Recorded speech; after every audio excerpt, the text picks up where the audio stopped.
It's Charlie Morton. Lineup's first pitch coming your way next.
Is the day that we remember and we reflect on September 11, 2001. We shall not forget. All across Major League Baseball today, you see the flags flying at half staff. There will be tributes at every Major League venue here today.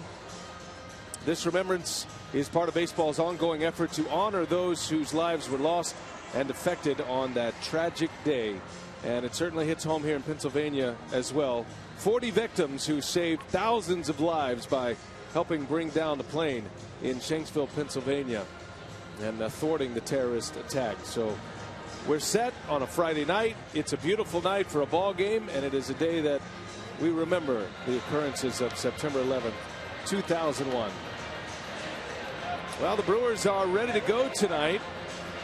They have Jimmy Nelson on the mound against the Pittsburgh Pirates here tonight. Charlie Morton will pitch for the Pirates this evening. Here's the Potawatomi batting order turned in by Craig Counsell.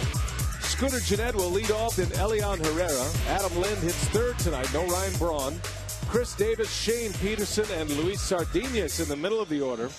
Logan Schaefer, Martin Maldonado, and Jimmy Nelson will round out the Brewers' nine. Schaefer had the big hit last night that gave the Brewers the lead in the 13th inning, and a night off for Ryan Braun.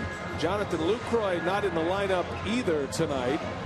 And there is news on the Lucroy front. For more on that, let's check in with Telly Hughes. Well, BA, tonight was the original night that Craig Counsell was hoping to get Lucroy back in the lineup after suffering that concussion in Miami on Tuesday. But things haven't gotten better and they haven't gotten worse. And this is actually a great place for Lucroy to have to deal with such an injury, because the University of Pittsburgh Medical Center has one of the best concussion centers in the country. So Jonathan will see a specialist tomorrow by the name of Dr.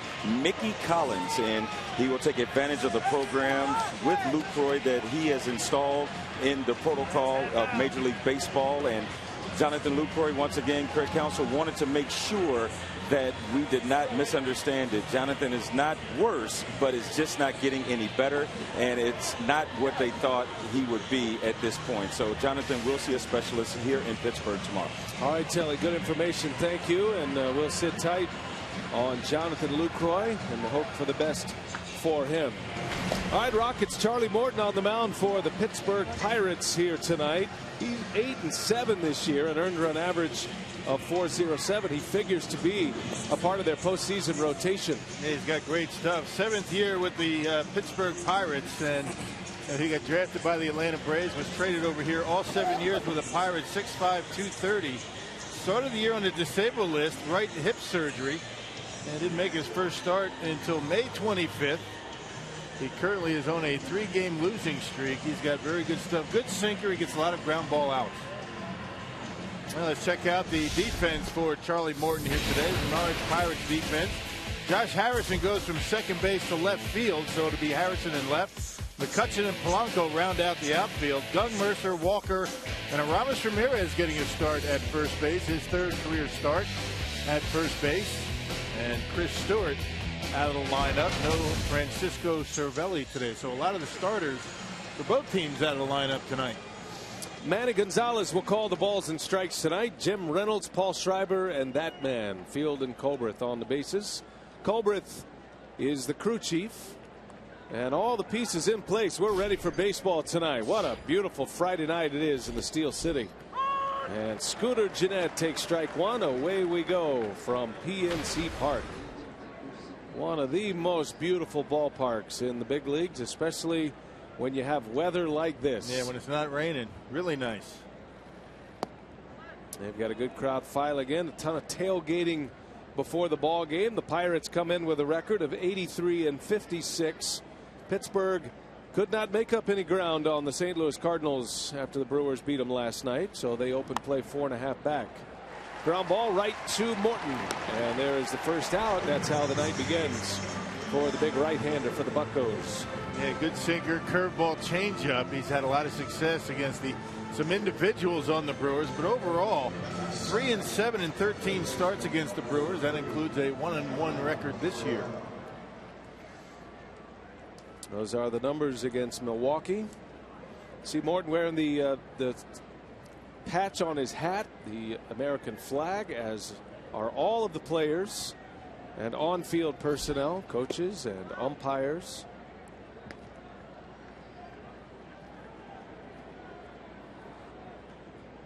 Second game of this 4-game series, as Herrera lines one down the right field line. That's going to go to the wall, and Elian Herrera stays hot into second base with a double.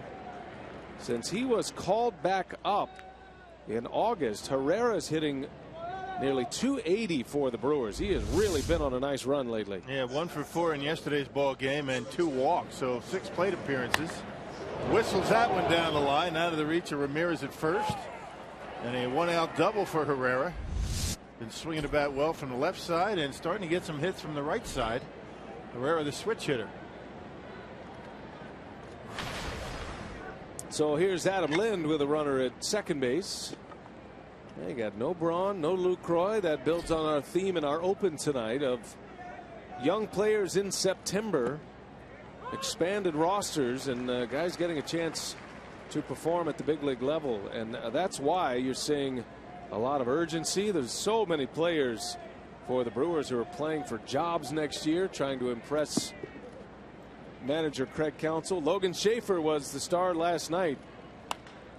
That ball's hit deep into right center field, way back, and Adam Lind with a rocket out of here. 2-run home run right out of the gates. The Brewers have the lead.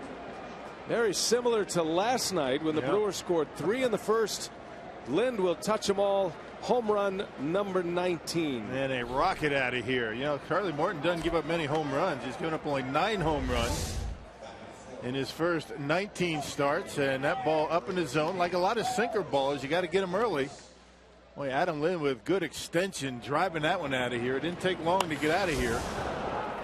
Powerball home run count number 19 for Lind. 2-0 Brewers. Well, that had some heat on it as it went up into the concourse area.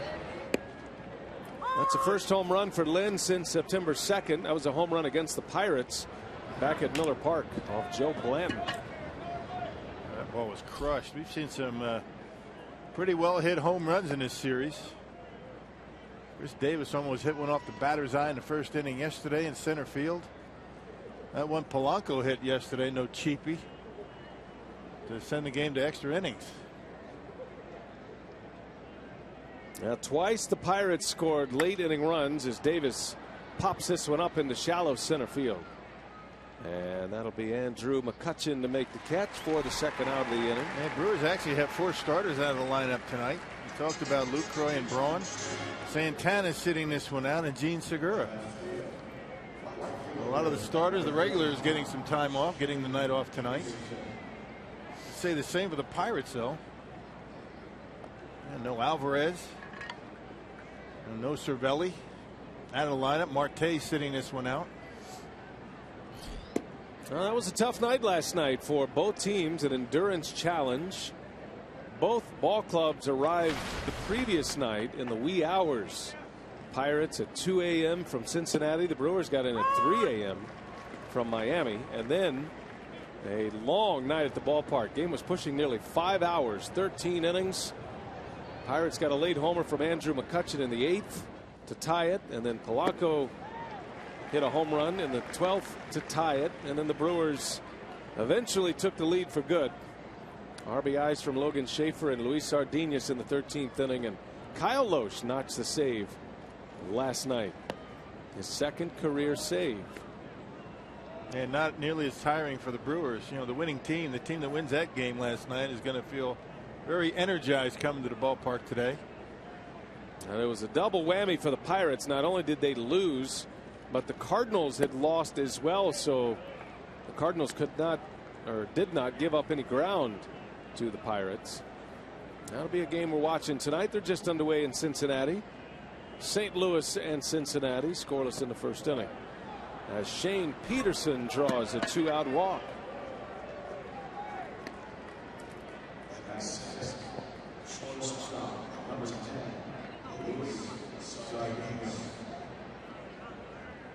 So Morton off to a shaky start. 2 hits, a Lind homer, and now Peterson walks. Here is Luis Sardinas.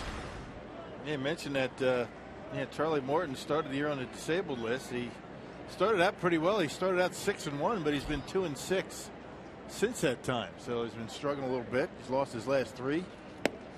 Got to figure there's a lot of pressure on Charlie Morton tonight. Yeah, for whatever reason, the Pirates just cannot solve the Brewers' riddle this season, especially lately. Brewers have won 7 in a row, 9 out of 10 against the Pirates. Had back-to-back sweeps, and then they won the opener of this series last night.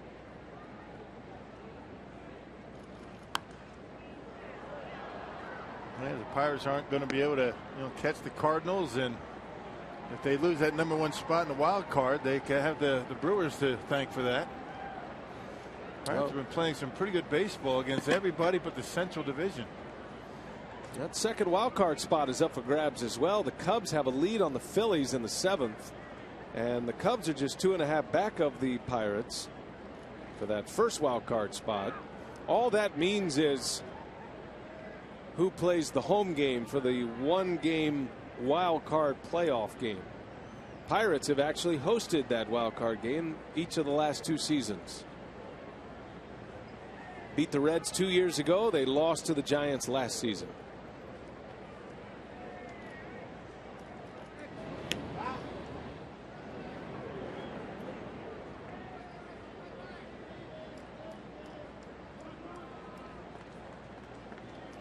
Morton has Sardinas 0-2. 2 runs in on an Adam Lind home run. A no doubter into right center. Sardinas on the ground to second base, and that will retire the side. But the Brewers strike early once again tonight, quieting down this crowd. A Herrera double, and then Lind with a 2-run home run, a 2-spot in the first for Jimmy Nelson.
By Potawatomi Hotel and Casino.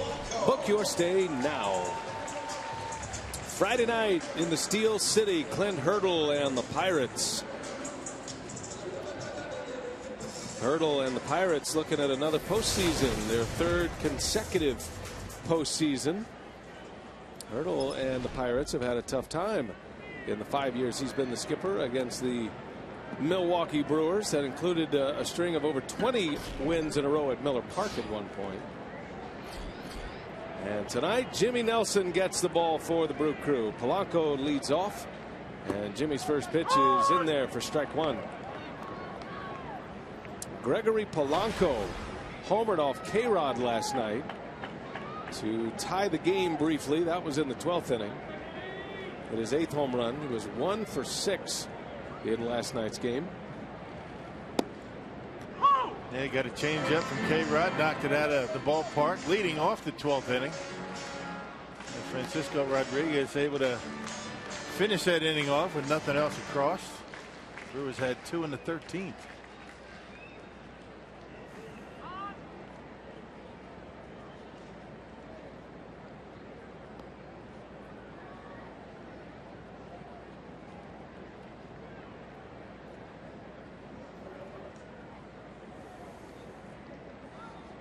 Oh, 2 to Polanco, and a ground ball to short. The slick fielding Sardinas, and a bad throw. Well, Louis is very good defensively, but I think Polanco surprised him a little bit with his speed.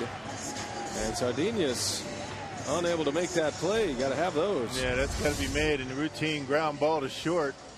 You know, a couple of hops. Lost the arm angle. The arm angle drops and takes Lind off the bag. That's not a good start defensively for the Brew Crew.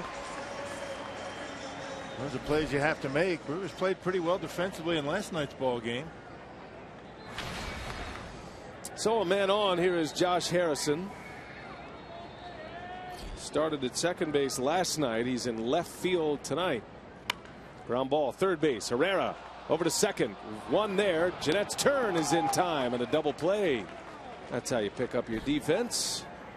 Jimmy Nelson gets a double play ball. That Pirates lineup, you've seen Polanco and Harrison. Rest of the order is McCutchen, Aramis Ramirez, Jung Ho Gong, and Neil Walker. And the bottom of the order for Clint Hurdle is Jordy Mercer, Chris Stewart, and Charlie Morton. Our Potawatomi batting order. And Jimmy Nelson has a major comfort level against his Pittsburgh Pirate Ball Club. 5 starts career all this year. 4-1 record and a 172 earned run average. Looking for his 12th win of the season. He's been pitching pretty well. Now, coming off a loss his last time out, he's looking for a bounce back tonight. Loss against the Reds. Did not have a good game his last time out. But prior to that, against the Pirates, had 7 innings of 1-run ball.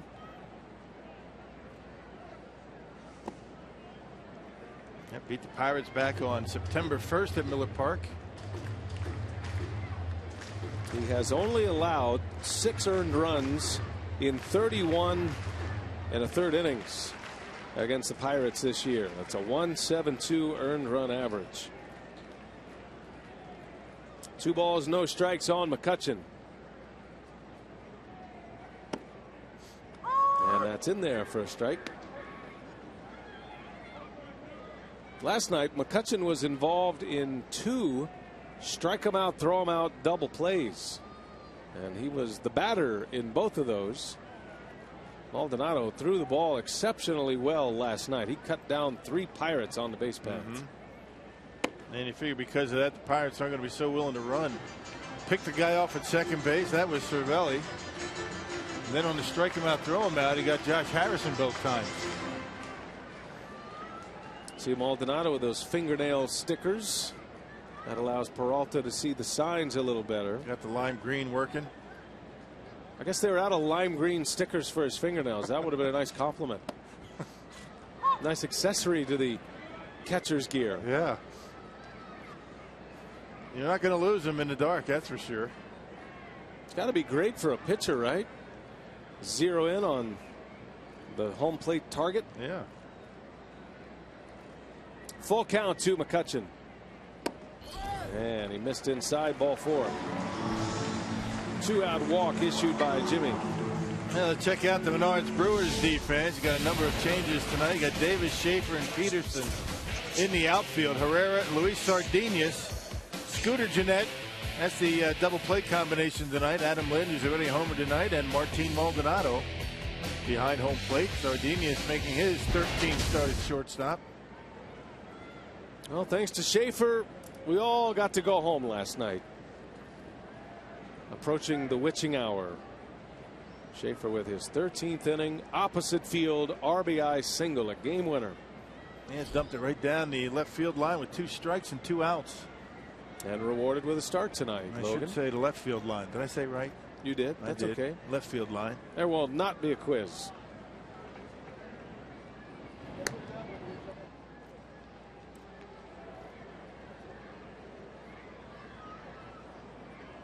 Well, Ramos Ramirez had a big at-bat last night. He struck out with the bases loaded. Ended up 0 for 2 in last night's game. Traded from the Brewers to the Pirates, where his career began back in 1998. He was 19 years old when he was called up here, back at Three River Stadium. That was teammate Neil Walker, who's from around this area, was in high school when Ramirez made his major league debut. Make him feel a little bit old. Ramirez is making his 3rd ever start at first base, and it's his 3rd consecutive start. He's been working hard over the last few weeks trying to prepare for playing time at first base. He said the most challenging thing about it is knowing where to be for cutoffs and relays and how far to go on ground balls to the right side. Yeah, bunt played, a little bit challenged. But he doesn't have a whole lot of time to figure it out, does he? This is his last season. And has never played first base until recently.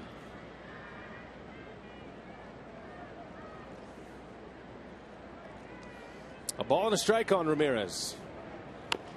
And a ground ball foul, 1-2 the count goes. Yep, that went off his foot, so Jimmy's got a pretty good sinker going tonight.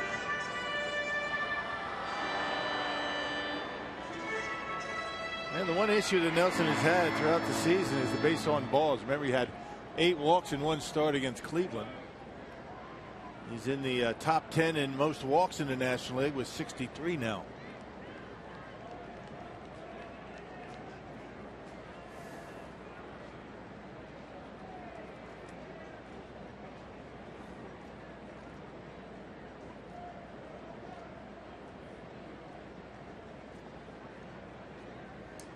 Jimmy's got him in a hole, 1-2. The runner at first is McCutchen, who just walked. We've had an error in this inning. Nelson wiped that out with a double play as Ramirez takes a ball low. Blocked by Maldonado. Still quick on his feet after 13 innings last night. Now, you know, Maldonado is glad to have the playing time. His starts were few and far between throughout the stretch of July and August. July, you had the All-Star break, long break there. August, there have been a lot of off days for the Brewers, and Jonathan Lucroy has caught most of the games.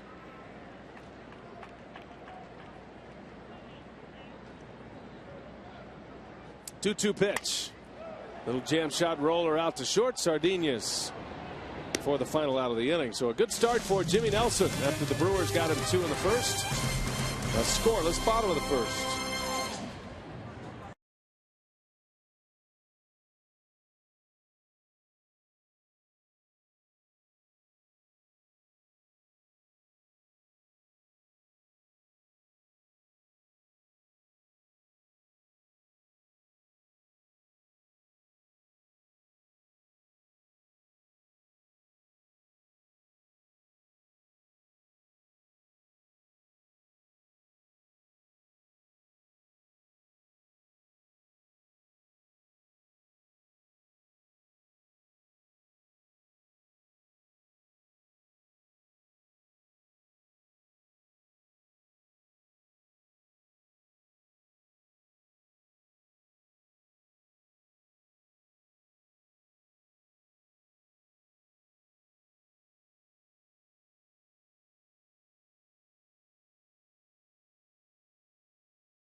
Second consecutive night, the Brewers have hit 2-run homers in the first inning.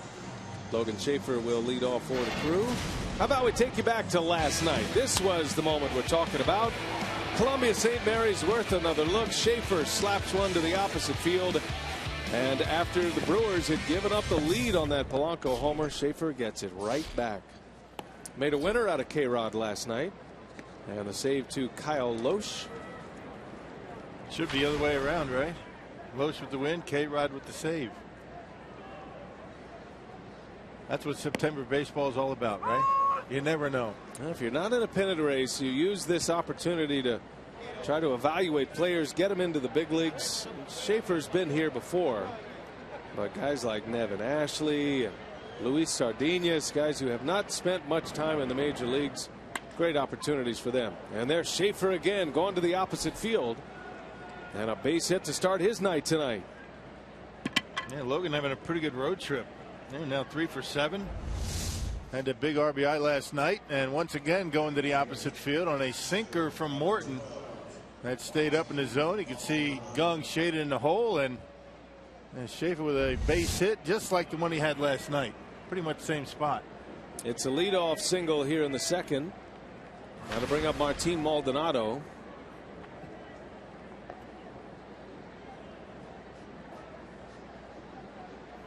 Martin caught all 13 innings last night in that 6-4 Brewers win. Maldonado is 0 for 5 at the plate. He did walk once. Yeah, but he saved some runs with that throwing arm last night. He picked off a guy at second. Yeah, and then 2 caught stealing. I talked to Lucroy today, in the clubhouse. He's just not right. He's just feeling a little foggy right now, and Not sure when he's going to come back. Telly did that report, in the first inning, and you got to be cautious with that. Really no reason to rush Lucroy back in the lineup. The concern for Lucroy, according to him, is another foul tip. Now, if he gets another one, what is going to happen as a result of that? And if you're just picking us up, Telly reporting that Jonathan Lucroy will see a concussion specialist at the University of Pittsburgh Medical Center tomorrow. But did reiterate that the concussion, the mild concussion he has, is not worse. It's just not better. Over to third base. And that'll start a 5-4-3 double play. Nice pick over there by Aramis Ramirez. So after a lead single, Maldonado bounces into a double play. 2 outs with 1 swing of the bat. Well, you know that Ramirez is going to have the hands, and nice soft hands to be able to play first base. It's just all the other stuff that you were talking about, positioning. He'll pick it up, no big deal for him. In there for his defense at first. Alvarez with the big home run ball, but he's made 19 errors at first. That's too many for a playoff team. Jimmy Nelson takes strike 1. And you think about not just the errors, right? I mean, some of the throws that he's not able to pick, that not saving errors for his infield. Nelson, a little roller out to short.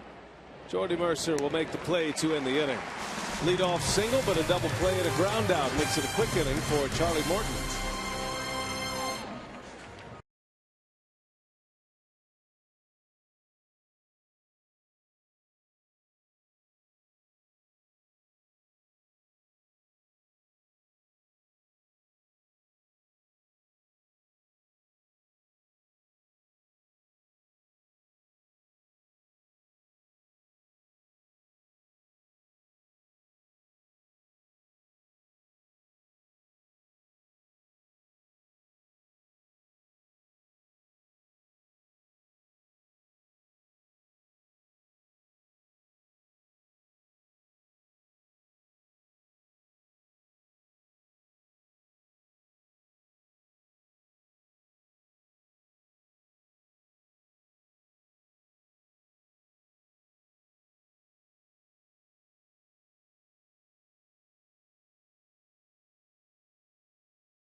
Is brought to you by Menards. Save big money at Menards on all your home improvement needs.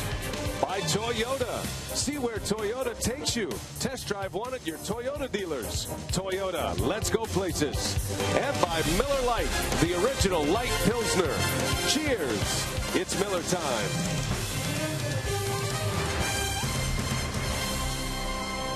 Two to nothing. Brewers lead the Pirates, and a reminder that it's time for the annual Milwaukee Bucks golf event benefiting Cystic Fibrosis Foundation.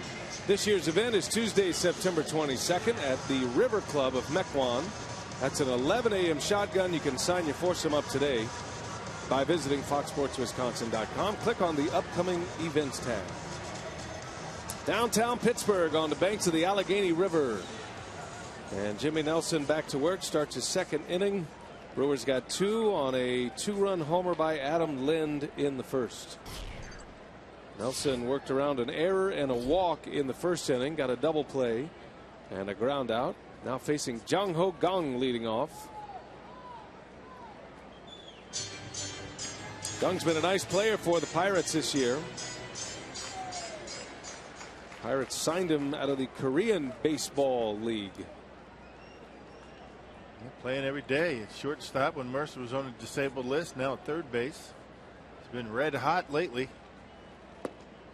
And Gung takes one low. Yeah, Gung comes in batting .288 right now. Has 15 home runs, 56 driven in. Excellent contributor who can play third, short, second base. Sure, he could throw him in the outfield if he needed to as well.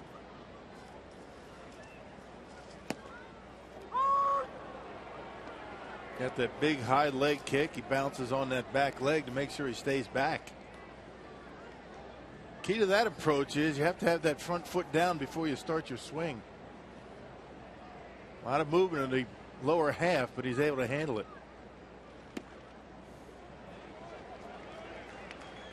Sharp contrast to Chris Davis, right? Hardly any movement for Davis. A lot of movement for Gung.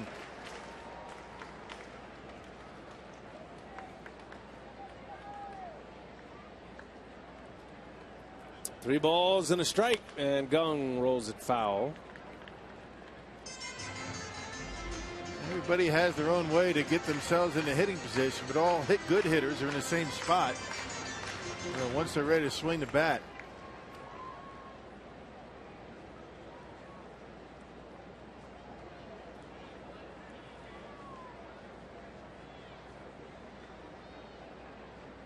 Nelson with a 3-2. Got him chasing, and a ground ball to Jeanette. First out of the second inning for Jimmy Nelson. That's a good sign early when you're getting hitters chasing out of the strike zone. I was going to say that was not even close to the strike zone. And Gung with one hand puts it in play, so Jimmy Nelson fortunate to get that out. So Neil Walker will bat with one away. Pittsburgh's favorite son. He was a star quarterback in high school. Playing for his hometown team. Question is, how long will he be playing for his hometown team? He has expressed a desire to sign a multi-year contract extension. His contract is up after next season, so he still has one more remaining.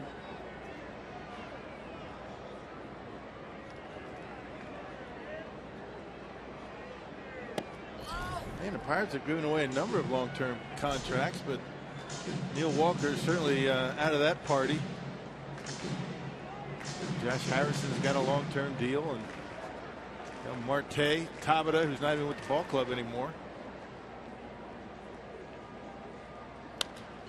Ground ball. Nelson flags it, and an underhand flipped over to first base.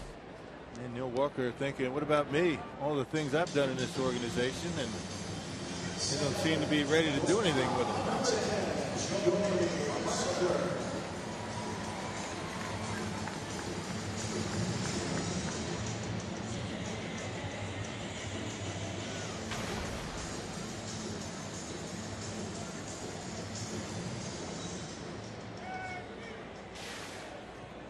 Jordy Mercer with two away. Nelson getting a lot of outs on the ground. Every batted ball has been hit on the ground. That's a good sign early. He's got that good power sinker working. Saw that from Willie Peralta last night. Willie had big movement last night. I mean, about as much movement as we've seen from him. And Mercer, a pop-up, foul territory. That's going to end up in the seats. Sometimes last night, really too much movement. Starting in the strike zone, ending up off the corner. Now, Peralta was in line for the win late in that game until McCutchen's 8th inning home run. Even though he didn't have his A stuff, he still was able to hang in there and pitch a good ball game. That's good enough to win those numbers. Sure. Quality start for Willie Peralta. 1 ball, 1 strike on the Pirates shortstop, and that hit him. Nelson coming up and in, and Nelson is drilled. Hit the bat. Oh, I beg your pardon. Foul ball. You're right. Yeah, got the knob of the bat. You see the knob of the bat below the hands? That's where it got it. Sure did. Good call. Umpires are using their ears more than their eyes on a play like that. The sound of the bat is different than the sound of the flesh. Plus, Mercer didn't try and sell it at all, did he? You got to be shaking your hand out walking to first. And just take off. Have the trainer come out.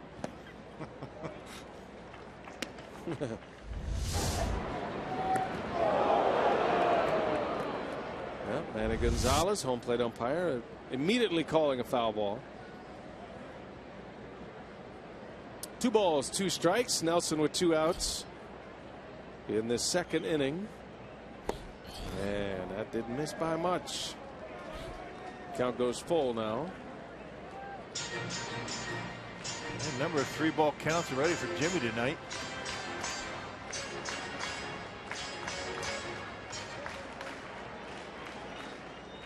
Jimmy's got a good lather going early here in Pittsburgh. That jersey top is soaked through already. Popped him up. Foul territory in the seats.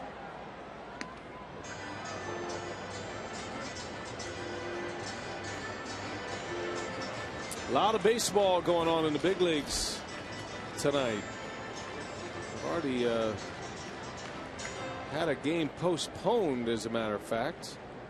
Cleveland Indians unable to get their game started tonight against the Tigers. There's another pop-up, also in foul territory. Some of the highlights of the games that we're watching tonight: the Cubs and the Phillies are playing a doubleheader in Philadelphia. They were postponed last night. Cubs have a 5-1 lead in the 9th inning of Game 1, and they'll have Kyle Hendricks on the mound for Game 2.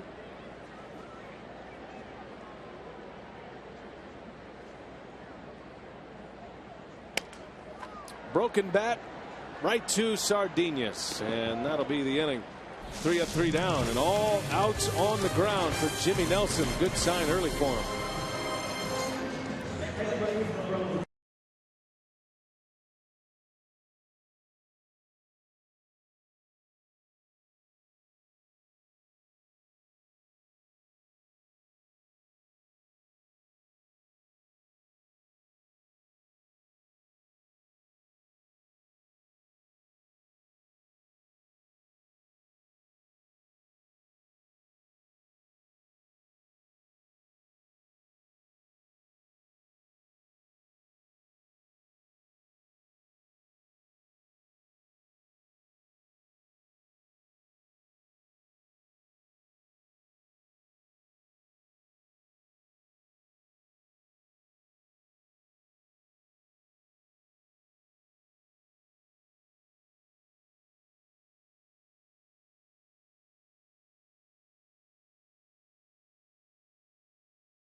Has the Brewers on top.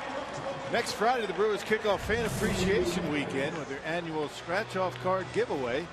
The crew takes on the Reds, and all fans will get a scratch-off card with prizes such as free 2016 tickets, game-used jerseys, and more. For details, go to brewers.com/fan appreciation.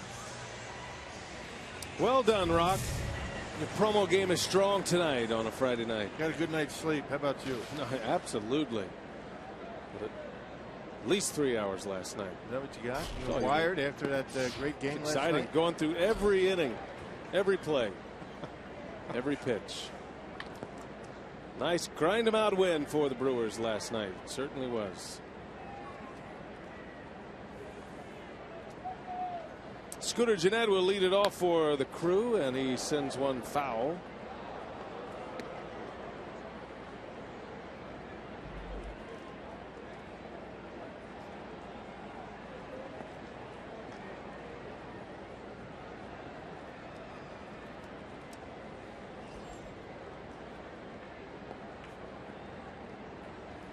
Scooter back in the leadoff spot tonight.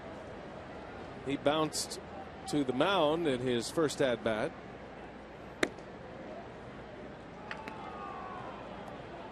Brewers got 2 in the first.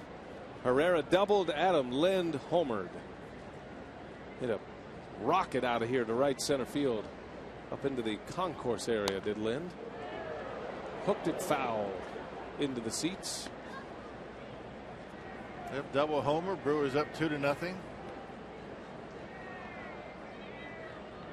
Lind goes into these stretches. You know, he'll give you a 10 for 20, and then he'll have an 0 for 15. So it all averages out. But it's kind of the way his season goes this year. Maybe in the beginning of a hot streak.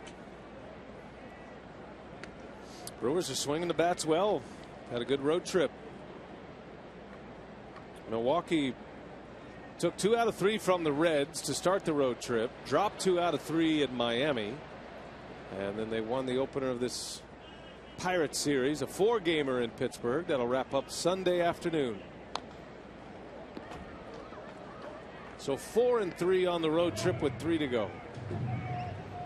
And then the Brewers coming back home. The Cardinals and the Reds running out of home dates to come see the Brew Crew. Hope you'll make plans to join us on the next homestand with the first place Cardinals coming to town. A slow roller over to Ramirez. Boy, he looks sharp over there. As I say that, he throws it over the head of Charlie Morton. Talking more about the play, the pick, than the throw. That was the easy part of that play, and Ramirez chucked it right over the head of the pitcher. Popped it straight up. Well, this is about as easy a play as you'll get, at first base. Yep, straight up, and Charlie Morton not able to make the adjustment. Scooter Gennett makes the turn, has to get back to first. Man. Well, in his defense, he hasn't had to do that too often at third base. Yeah, that's one play that is different for a first baseman. I believe he's using Pedro Alvarez's glove. He didn't bother having a new glove made. He's only got a month left in his career. That glove's got a lot of errors in it. Alvarez says, see, it's the glove. It's not me. Yeah. Clint Hurdle's got to figure out a way to get some good defense at first base. Yeah, might need to take the stitching out of that thing. Well, you think about Alex Rodriguez with the Yankees asked him to play first base. He wouldn't do it. He tried. Said he doesn't feel comfortable doing it. Ramirez went to Clint Hurdle and said, I think it's what's best for the club. Yeah, that's what you got to consider, right? I mean, there's a lot of players, that I've seen, whether it's been with the Brewers or other teams that have been asked to play other positions. They don't, and there's other players that do it willingly, even though it's not their comfort level. Very unselfish of Aramis Ramirez. The last thing he needs to do, right? The end of his career, learn a new position, but he's doing it because the Pirates need him to do it. Yeah, they want his bat in the lineup, essentially working in a platoon, a left-right platoon with Alvarez, as Herrera bunts right through it for a strike. Well, before the game, Ramirez coming out, he's got the Alvarez glove on and whoop, dropped it. You need no more proof than that. You need a new glove. You know what's amazing about that? We have it on video here. That's right. I mean, that's how good these guys are down there. Our gang has it all covered. Lisa Rodriguez with the master file of everything we could ever want. Ramirez steps on the bag, throw to second, the tag not in time. That was a good play by Aramis. See, it just doesn't. He just can't throw underhand. That's what he's got to be thinking about. Good play by Ramirez. He knows to tag the bag. He gets it, tags the bag out there. It's a tag play at second now, and Gennett able to beat it. Or we think. Yeah, Hurdle's stepping out to the top step. He wants to give his replay crew a chance to look at it, and I think Hurdle might want to challenge this, saying his foot was off the bag. Let's go to a challenge. And that would tell you that Hurdle's pretty confident that this is an out.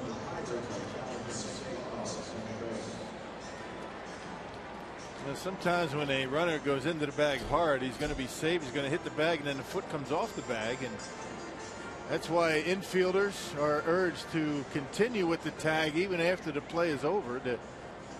Just if the runner's foot or leg comes off the bag just a centimeter, all it takes. Yeah, he's out. It's damp out.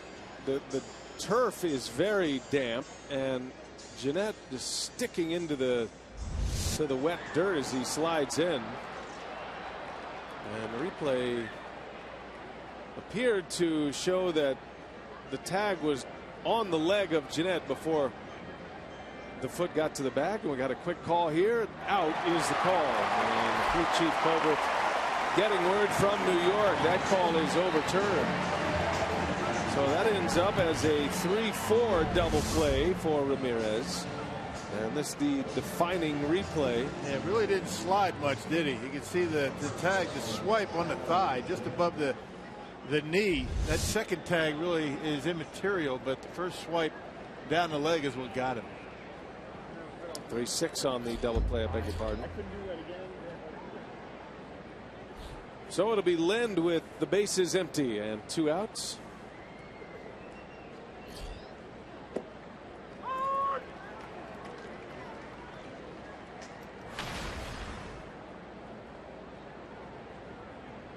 Well, the Brewers have had 2 very well hit long home runs in the 2 games of this series. Yesterday, Davis launched one out of here at 104.6 miles per hour, dead center field. Earlier today, Adam Lind turned one around at 103.9 miles per hour off the bat. That exit speed gives you a great idea of just how hard they hit him. And Lind hits that one sharply. McCutchen is over, and he'll make the catch to retire the side. And a call overturned, wipes out an error, headed to the bottom of the 3rd.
And they're hoping for a baseball to come their way. That's a long poke out there, but it happens every now and then. Great walk down the riverfront. And the Clemente Bridge brings you across downtown into PNC Park. All right, our carsoup.com trivia, Rock. Prior to last night, who was the last pitcher in Brewers history to start 20 or more games with 2 or more saves in a season? Good one. And you're looking at Kyle Lohse, who notched his 2nd save of the year after being a starting pitcher most of the season. Jimmy Nelson back to work. Brewers lead 2-0 on an Adam Lind first inning 2-run home run. Yeah, good for Kyle Lohse. He needs something to smile about the way his season's going. Coming up big in last night's game, 13th inning. A scoreless 13th for Kyle. Well, Matt Garza refusing to go to the bullpen. Lohse going to the bullpen. A little bit different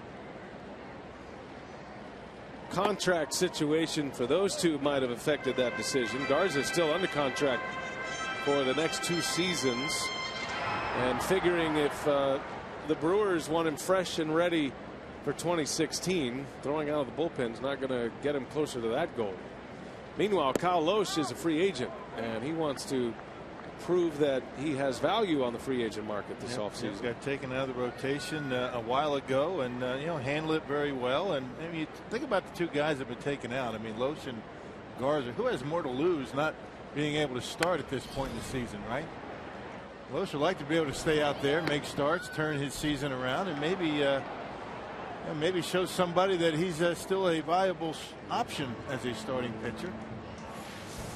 Did it with grace, went out there, and he's been a nice asset out there in the pen. He's had some good outings.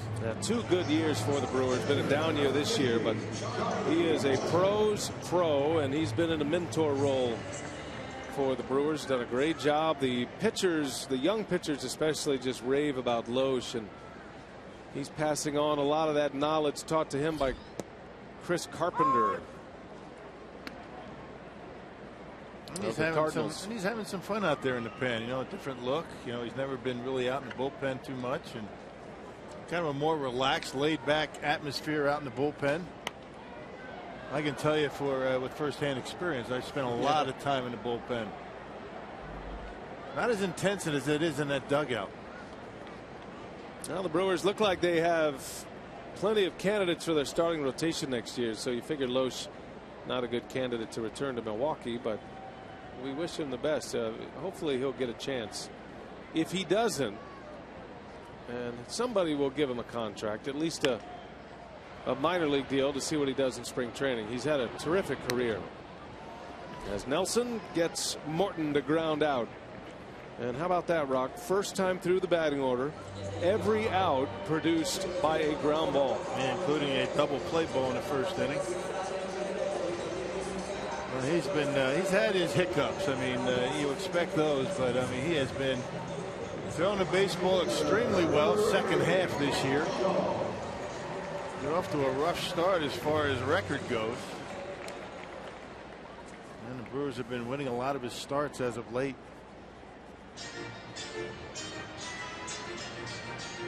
Pirates go 0 for 8 first time through the batting order, with 9 outs produced by ground balls. Yeah, low point for Jimmy Nelson was back after a loss to the Royals. He was 3-8. He's been 8-3 since. Top of the order, second time through now. Gregory Polanco will lead off, and that curveball misses low. Polanco is now a mainstay in that leadoff spot. He reached on an error in the first inning. E6 by Sardinas, a throwing error.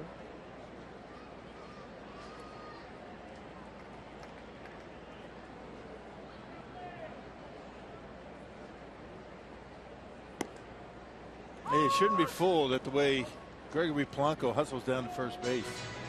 Hits it, runs hard, and I think he was surprised, which is why he let the ball sail on him a little bit. Got rid of it a little bit, before he should have, because Polanco put the pressure on him a little bit.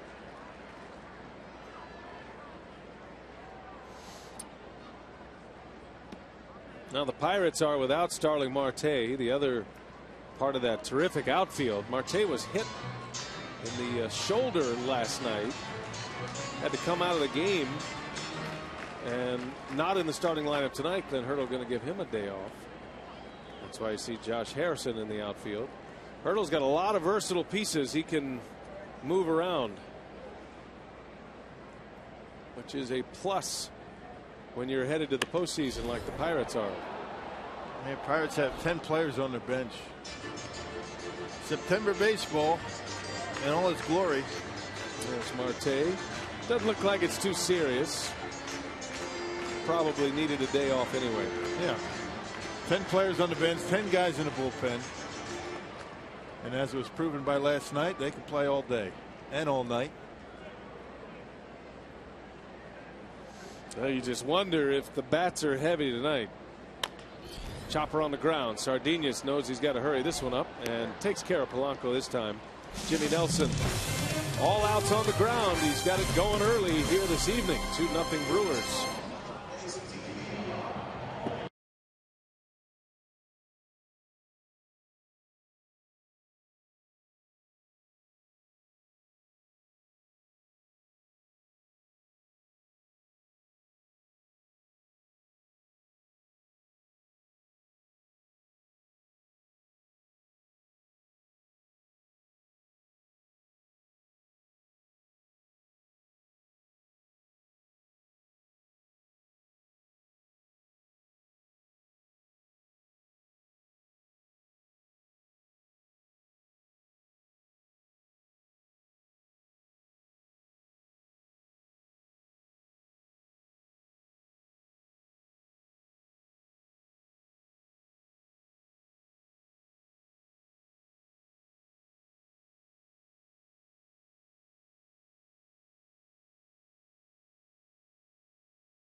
Up 2-0, and the first place Cardinals come to Miller Park for a 3-game set with the Brew Crew next Tuesday, September 15th through Thursday, September 17th.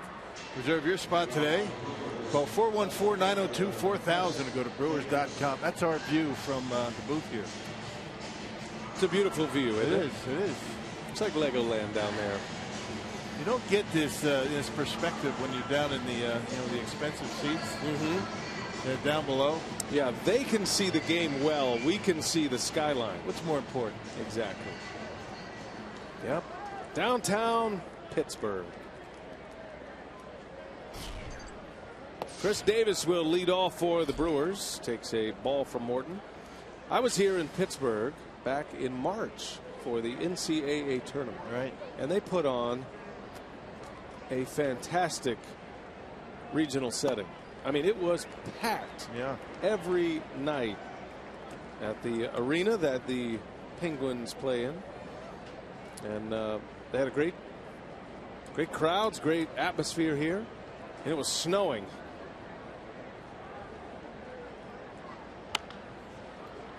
It was like a couple of weeks from the end of spring training. It was snowing here. Yeah, just like back in Milwaukee, right? You never know. You might get some snow. Never know. As Davis grounds out. Now you're going to be doing some postseason, right? You might be coming here. Yes, indeed. Yeah, right. Certainly could be a spot. So you're going to be used to the view from up here. I love the view from up here. For everything but calling a baseball game. Sometimes you just get lost looking out into the Allegheny River. This ballpark and AT&T Park in San Francisco are two of my favorite road ballparks. No doubt. Agreed. We don't agree on much, but I agree with you there.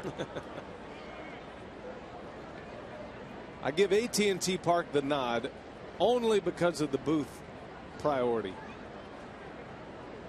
The ownership who built this stadium decided to throw the broadcasters in the highest possible spot, way up in the sky. See, it's tougher on you doing play-by-play. It's not such a big deal for me. That's all right.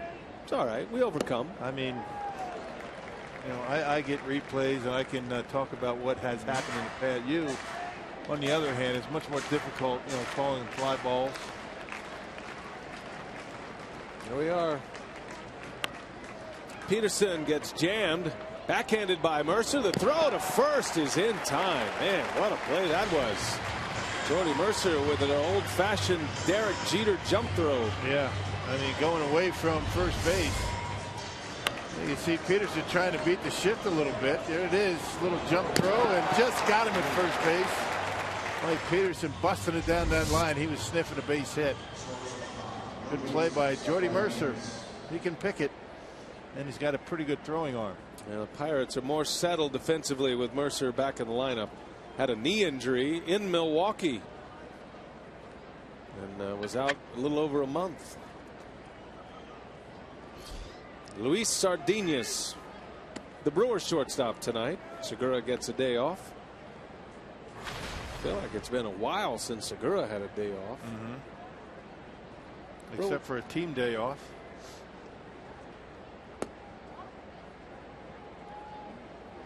Well, he might get some time now that Sardinas is here. The Brewers are going to want to see him play.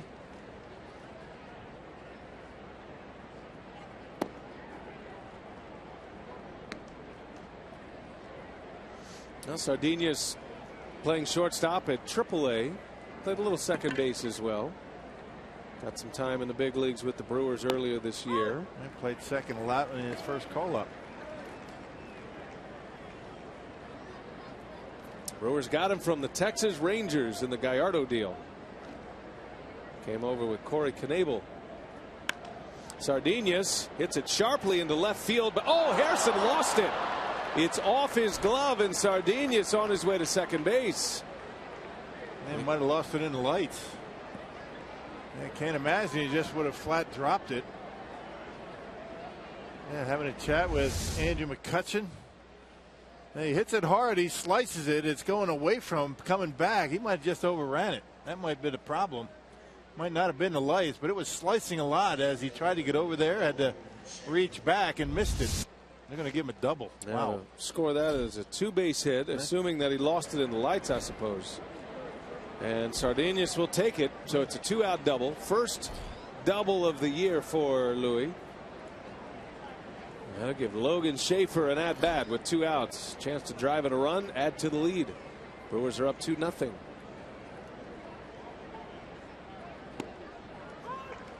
I'm not sure how you give out a double, though.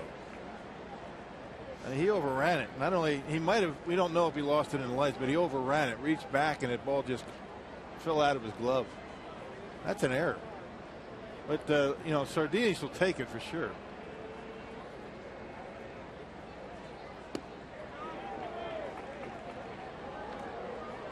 Figuring a big league outfielder has to make that play.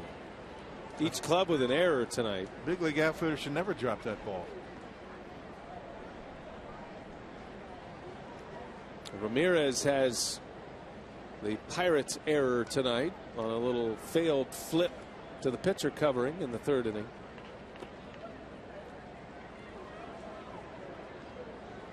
Charlie Morton thinks that's an error. Yeah, he does.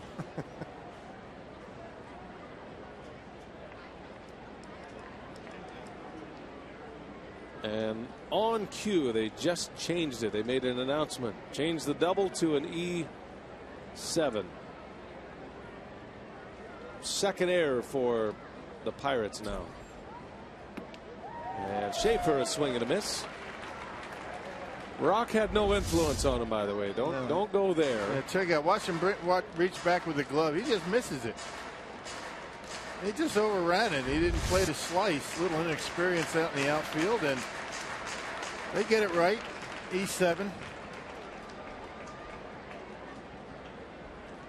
Should have called an E1 back in the old days when Sabathia was pitching. Oh, that's a bad wound. Yeah, it is. I'm never going to get over that. That was a no-hitter. That was a no-hitter if I've ever seen a no-hitter. Right. They took it away. A little comebacker from Andy LaRoche. It's a different official score. Man, that still burns. Just like it's the glove for Ramirez, it must be the seat over there. That's right.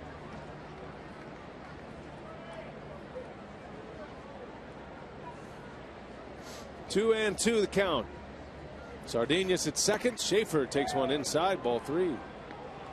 Morton's not messing around middle away anymore after Schaefer slapped one to the opposite field his last time up. He's trying to bust him in. And last night, he's been watching.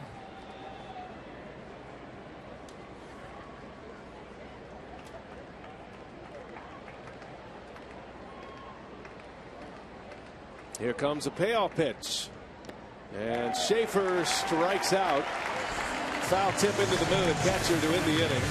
Morton works around the error. We're headed to the bottom of the fourth. 2-0 Brew Crew.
Marshfield Clinic.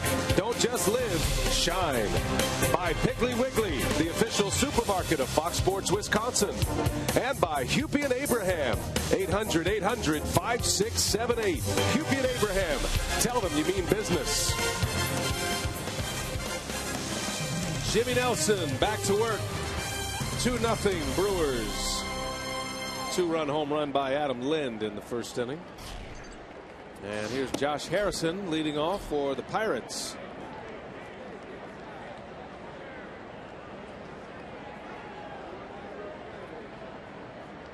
Jimmy has not been getting ahead of hitters very often tonight. Matter of fact, he has thrown just 5 first pitch strikes to the first 11 hitters he's faced. However, he's pitching well. He's only given up a walk. The only blemish, and there's the first hit. Harrison muscles one into center field. A leadoff single in the 4th inning. First hit of the game for the Pirates. And again, you just can't continue to get behind hitters, and you get a 1-0 pitch. Ends up dumping one into center field on the 1-1 count.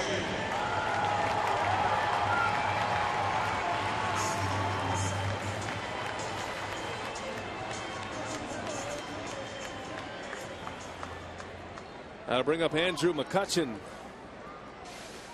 Had a key home run last night. 8th inning, game-tying home run. Opposite field homer. Brewers would win that game in 13 innings last night. And Maldonado is on his way out. Might have spotted something there with Jimmy Nelson.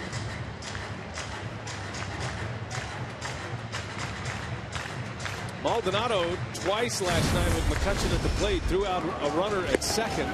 He picked off Cervelli last night, showing that strong throwing arm. And then with McCutchen at the plate, that one was on a breaking ball, short hop skip. Throws out Harrison. That was a heck of a play. Yeah, heck of a play by Jeanette as well. Both of the caught stealings were thrown a little bit short. You know, infielders would rather have a low throw, maybe a bad or a hop, than a high throw. You don't have any chance to get an out on a high throw. 2 good picks by Scooter Gennett last night, and 2 very quick releases by Maldonado. To get Peralta out of a jam. So you wonder if the Pirates will ask Harrison to try to steal a base. if I'm the Pirates, I'm going to give it a try again. Just assuming odds. Jimmy's a little bit easier to steal on than Willie Peralta. Jimmy takes a while to get rid of it. He does keep an eye on runners pretty well, but once he decides to go to home plate, it takes a while, and you can get a good jump.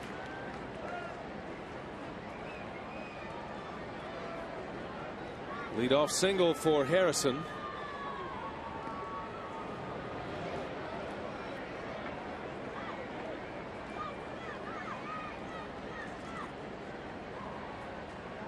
McCutchen with 90 runs batted in. 22 home runs now.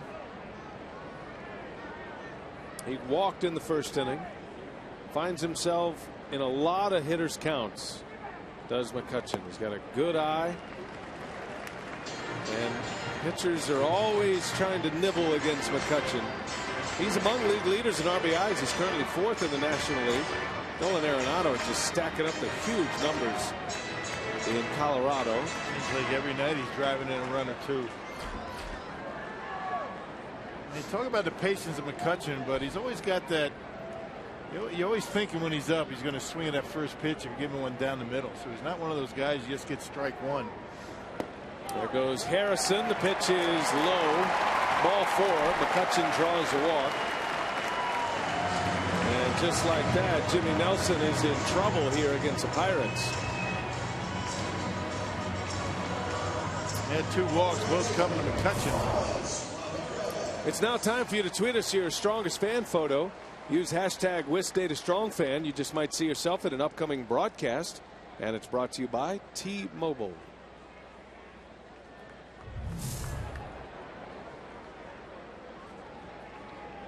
Nick Leva with some instructions for Andrew McCutchen. 2 on, nobody out, with Aramis Ramirez at the plate. These are the spots Ramirez gets very dangerous. And he's usually ready to do damage on the first pitch. So you got to make it a good one. Ramirez does bounce into a ton of double plays. He's rolled into 19 of them this year. Nelson would love nothing more than to get one of those here. Once again falling behind.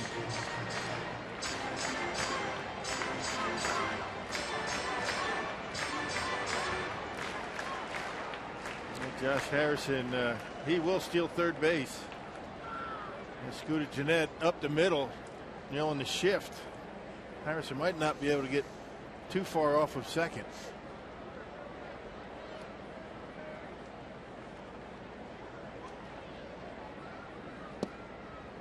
There's a good slider in there for a strike.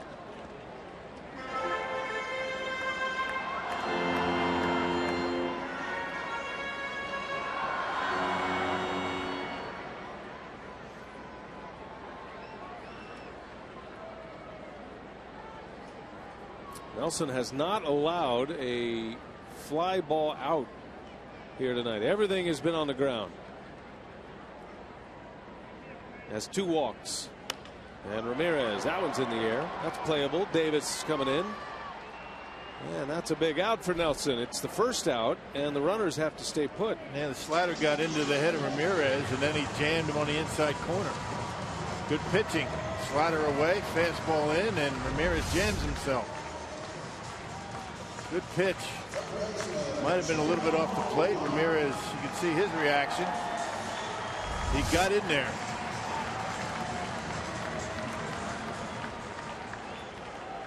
So 1 out for Jung-Ho Kang, who grounded out to second base. Nelson got him off balance on a slider in that at bat. And it was a weakly hit ground ball to Gennett to end the inning, or rather to start the inning.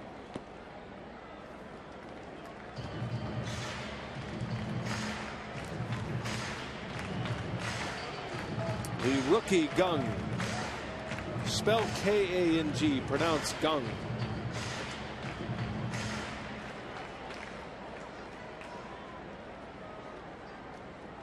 Has a major league leading 24 extra base hits this season among rookies. That's since the All-Star break. And his playing time has increased significantly in the second half. Can't get him out of the lineup because he's swinging a bat, right? The bat plays. They'll find a spot for him.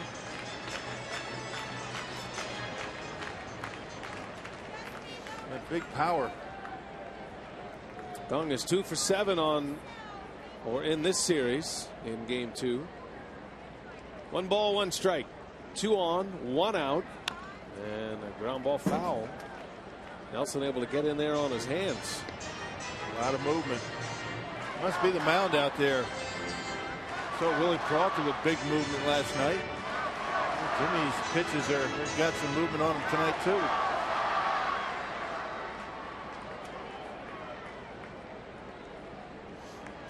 He's got that rubberized pitching toe to protect his cleats on his right foot. Up on the far first base side of the rubber.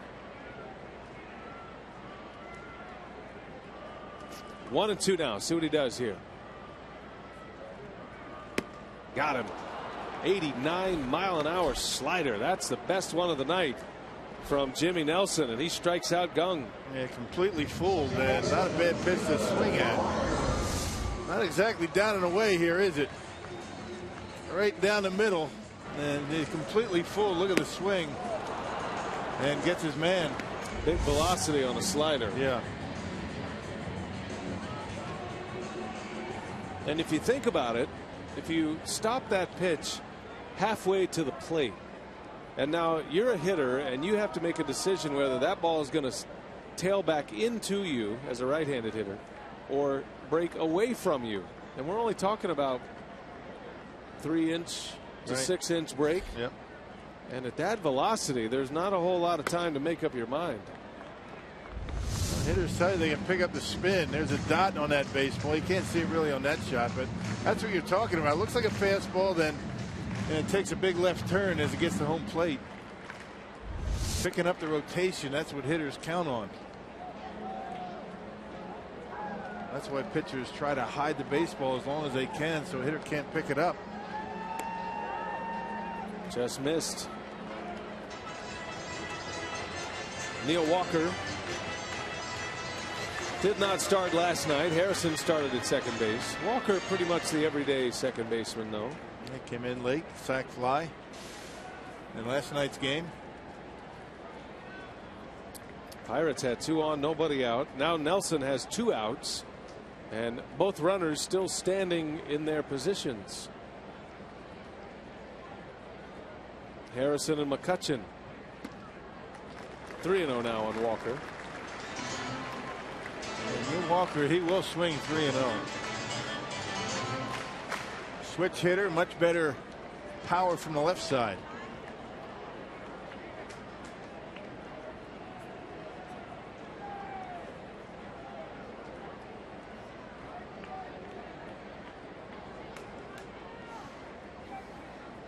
And Jimmy misses badly. That'll load the bases. So they are full. Best scoring chance for the Pirates. There are 2 outs. And Nelson will get a visit from his catcher.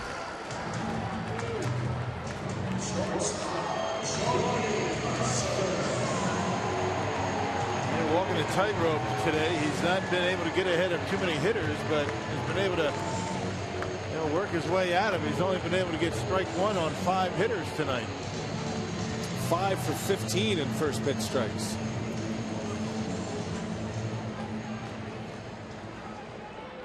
So a game-changing moment here for Jimmy Nelson. 2-0 Brewers lead it. Bottom of the 4th inning. Bases loaded. Mercer the batter, and a first pitch slider in there for a strike.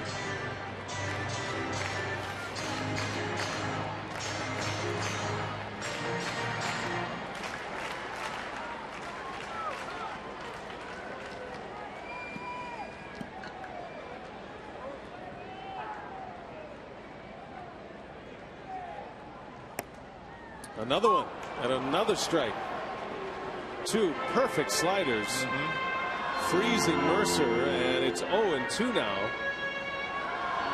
Sitting fastball, thinking that Nelson threw 4 straight balls. So Walker thought he was going to be trying to throw the fastball to get ahead. Fooled him. Bases loaded, no balls, 2 strikes, and Mercer fouls it away. Maldonado wanted that upstairs. I always wonder, and Maldonado is very animated behind home plate. You wonder, does the opponent pick up on what he's doing behind the plate? No. Is there enough time to tell the hitter? Hitter can't get a sense for that if you do it late. He's zoned in on that release point.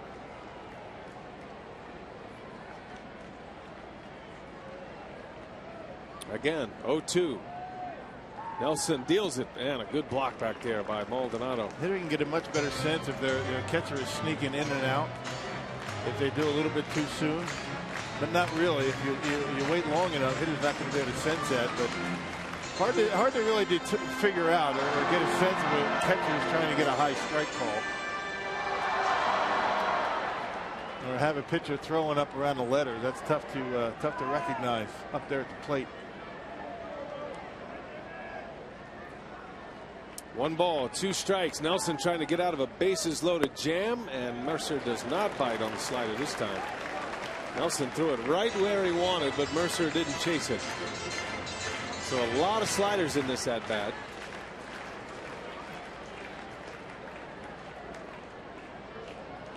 Mercer got back off the disabled list on the 23rd of August and has resumed his everyday status as the shortstop. There's a fastball that's in the air, right field, and Peterson's out of room. He was late on it. 2-2 the count. A lot of pitches in this inning for Nelson. 69 for the game, 25 of those coming here in the 4th inning. Yeah, 39 strikes and 30 balls. That's a lot of balls that Jimmy's been throwing tonight.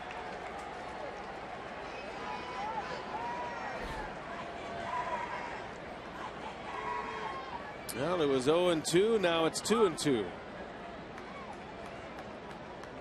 Bases loaded. Single by Harrison to start the inning. McCutchen walked, and then Walker drew a walk.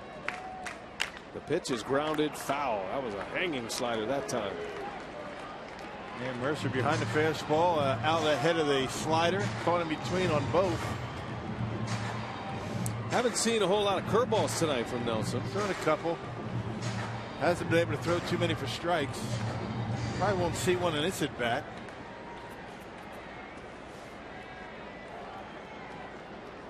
That's a pitch Jimmy likes to use a lot to start a hitter. Get that first pitch strike. Got another 2-strike pitch coming. And Mercer on the ground. Sardinius gloves it and throws off balance, off the mark. The run is in. Harrison scores.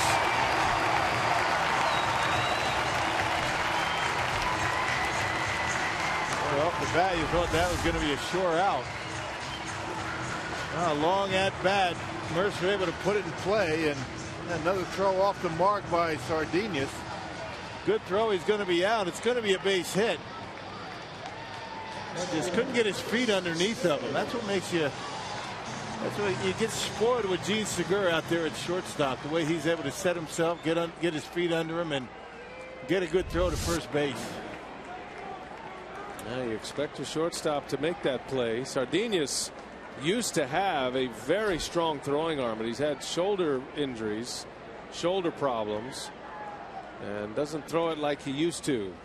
There's a block by Maldonado. Well, that's a good one there. And just off balance, his momentum going toward right field, not able to set himself and make a throw.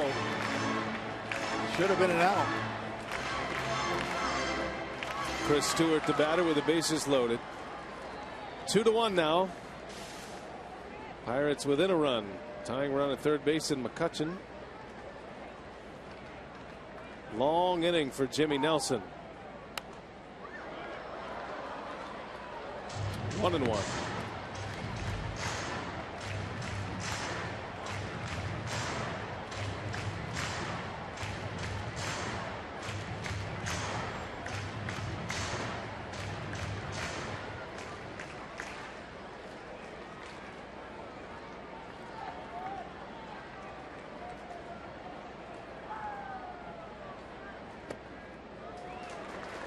And a count in Stewart's favor. Cervelli caught last night, a former Yankee. Stewart gets the call tonight, also a former Yankee. And he's got a 2-1 count with the bases loaded. Look out.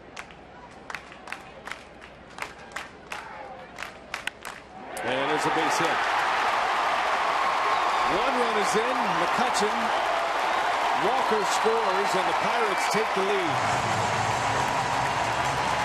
Stewart with a 2 RBI single. Back-to-back 2-out hits for the Pirates. And both the walks this inning have come around to score. And Stewart able to find the hole between short and third on a 2-1 pitch. And the Pirates with a 3 spot. A lot of pitches. Jimmy not able to work ahead in the count. Finally catching up to him.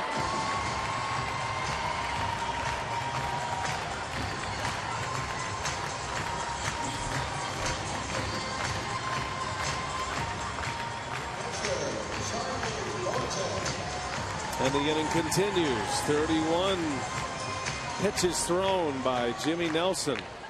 Getting into the danger zone here. One more hitter, and you're going to see that bullpen spring into action. The pitcher is at the plate, Charlie Morton.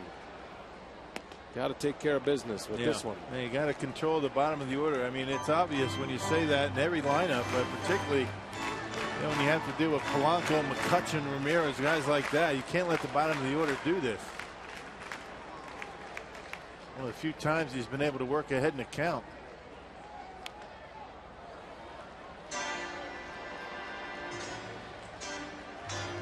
Just fighting his mechanics a little bit.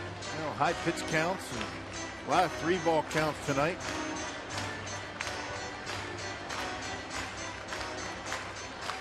You know, against a team that he's pretty much dominated all year. Pirates have 3 in here in the 4th. 3 hits, 2 walks. 0-2 pitch. And down goes Morton. A strikeout to end it. Second K for Jimmy Nelson, but the Pirates now lead 3-2.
And reflection, September 11th.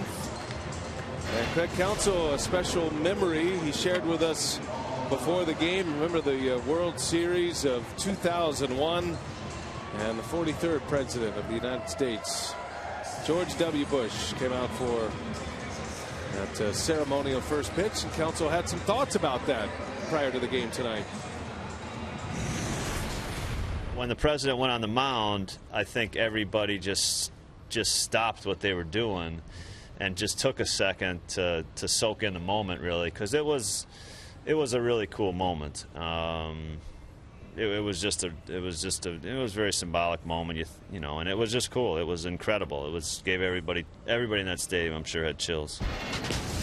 Craig Counsell has been a part of so many great moments on the field, and that was part of that 0-1 World Series where Counsell's Diamondbacks won. They beat the Yankees, and that dramatic walk-off win, series-ending win, that Luis Gonzalez base hit, and but then the bigger perspective, with the president throwing out the first pitch at Yankee Stadium. That was a moment I'll never forget. Very sobering. Never forget that. Very sobering. Yeah, everybody, you know, you get all wrapped up in the World Series, and that's all important. But you know, you get into moments like that, and you realize, you know, that there are more important things in this world than baseball. And certainly that moment made everybody recognize that. Now, they had a special moment before the ball game today. Remember Flight 93, where the victims of that flight, they actually thwarted the terrorist attack by helping take the plane down, and members of the families of Flight 93, those who perished in Shanksville, Pennsylvania, throughout the first pitch. It's about an hour and a half from here, Shanksville. So a beautiful moment before the game. A league-wide commemoration of tributes at all major league games today. It should be an ongoing thing, right? Not just once in a while, but we should never forget about that. All the sacrifices and all that going on back in 2001, and we still are able to sit here and play baseball. Nelson strikes out. 2 outs in the inning now. The second K for Charlie Morton. I remember when the season resumed that year, the Brewers, their first game after the tragedy was in St. Louis. I remember being there, and Jack Buck with his very emotional, and you know, the speech that he gave before the game. Never forget it. That was an iconic moment. Yeah. There were so many. Great to see the country rally like it did. And we owe a debt of gratitude every single day to those who keep us safe currently here at home and abroad, and servicemen and women, past and present, first responders. Yep. And that's why baseball does such a great job of shining a significant spotlight on days like this. Patriot Day, as it's now called, September 11th.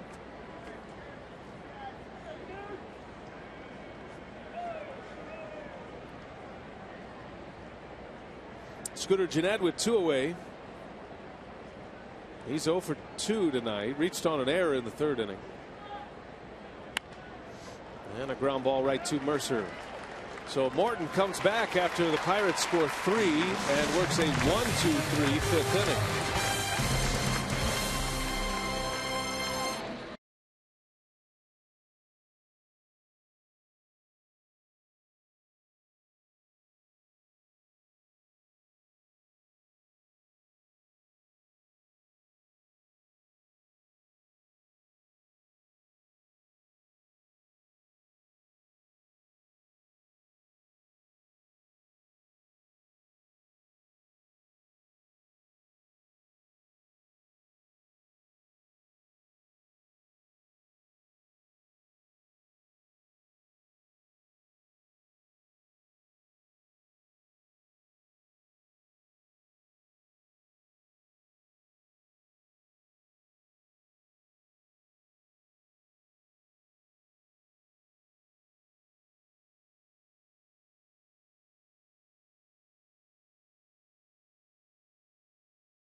The Brewers by a run. Time to check in with the crew in the community. The Greater Milwaukee Foundation invites Milwaukeeans to visit Miller Park this Sunday for All Access Day to celebrate 100 years of service, a one-of-a-kind opportunity to explore Miller Park behind the scenes, plus visit the new state-of-the-art ceiling experience and take photos with Bernie and the sausages. In addition, anyone that brings a contribution of school supplies will receive a one-of-a-kind commemorative player pin.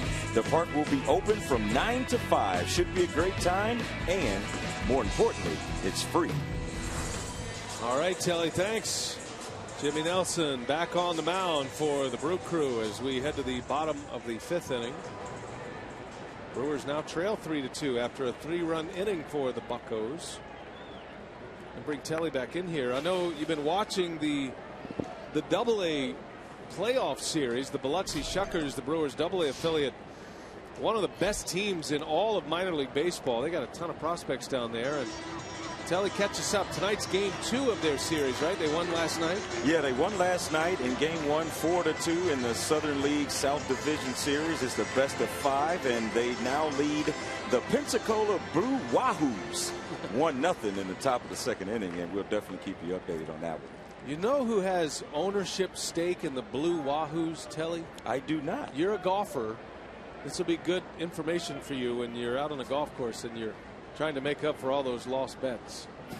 Okay, give it to me. Bubba Watson is part owner of the Pensacola Blue Wahoos.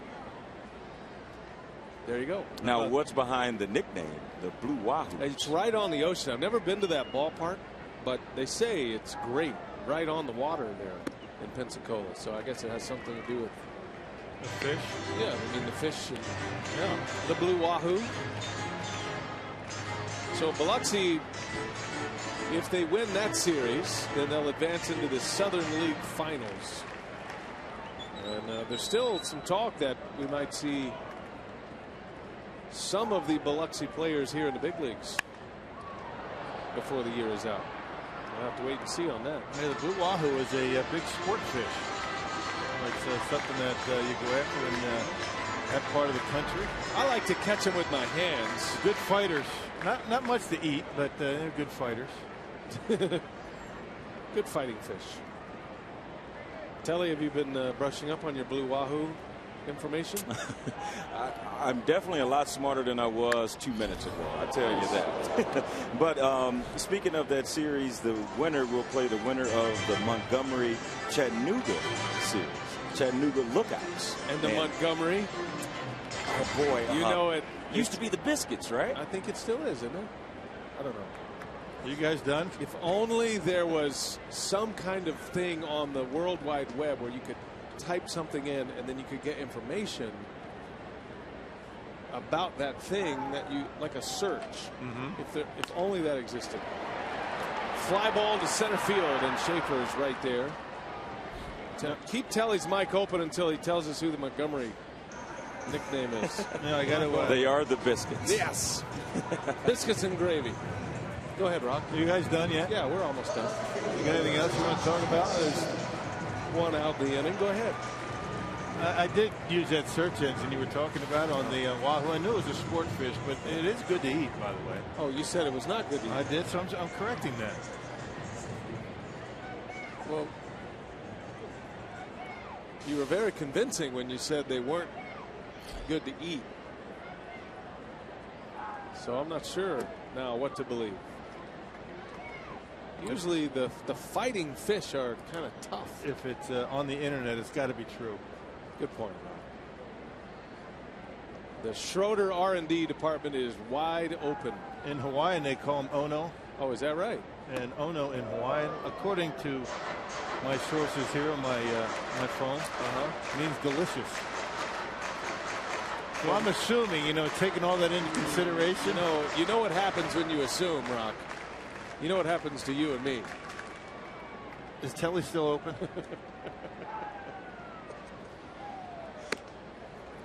Josh Harrison. Telly had a nice interview today before the game with Josh Harrison and John Shelby.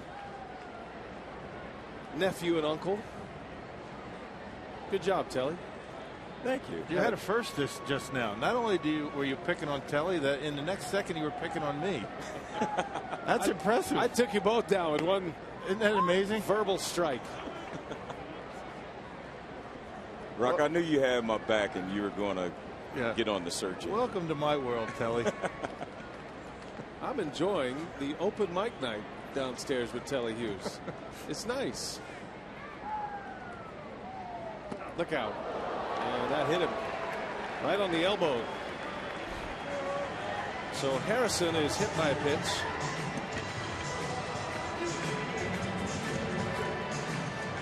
Nelson puts a man on with one away for Andrew McCutchen.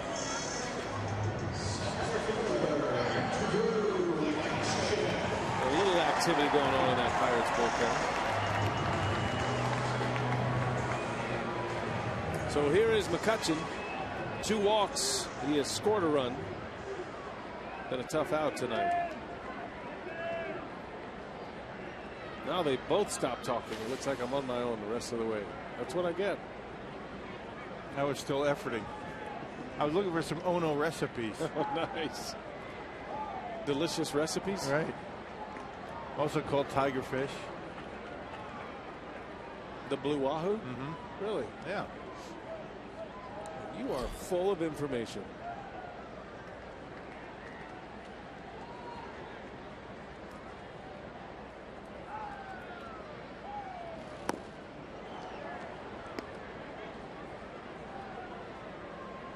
McCutchen, a dangerous spot with him at the plate for Jimmy Nelson. Pirates just got 3 runs in the bottom of the 4th. You remember how patient you were talking about with Andrew McCutchen? He just took a big swing in a first pitch. That's what he does. He'll lull you to sleep. And then as the game goes on, he's going to be more aggressive up there at the plate. Line drive, right field, and it is going to be caught by Peterson. Oh, heck of a play by Shane Peterson as Harrison retreats. Just lightning quick hands for Andrew McCutchen. Almost driving that one over the head of Shane Peterson out there in the right field. That would have probably scored a run. Boom. I mean, he is just quick. That pitch going away and able to grab it into webbing with that big glove. Right at the peak of his leap. He did not have another inch. Good play. 2 outs. Nelson needed that one. Here's Aramis Ramirez.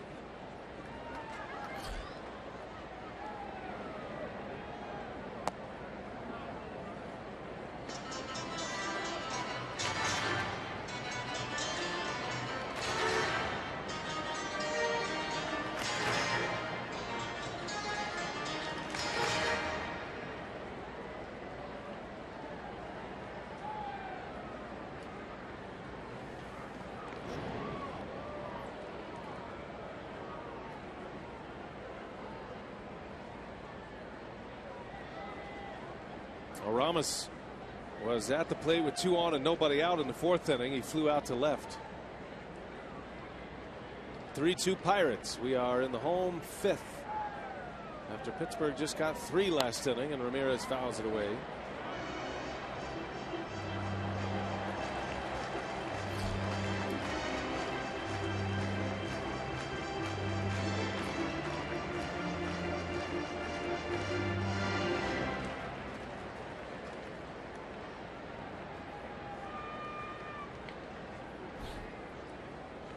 Ramirez made nearly 2,100 appearances at third base before he got a start at first. As Harrison takes off, Ramirez fouls it back. Started back-to-back games at first base Tuesday and Wednesday. Back at first base tonight after making 2,096 appearances at third base. He did have a few occasions as the designated hitter, but that is a lot of games in one position. And in the final year of his career, he makes the move over to first base. And unusual that Alvarez would not be starting against a right-handed pitcher. And if you look a little bit deeper, Pedro Alvarez 0 for 10 against Jimmy Nelson this year. So Clint Hurdle playing the matchups.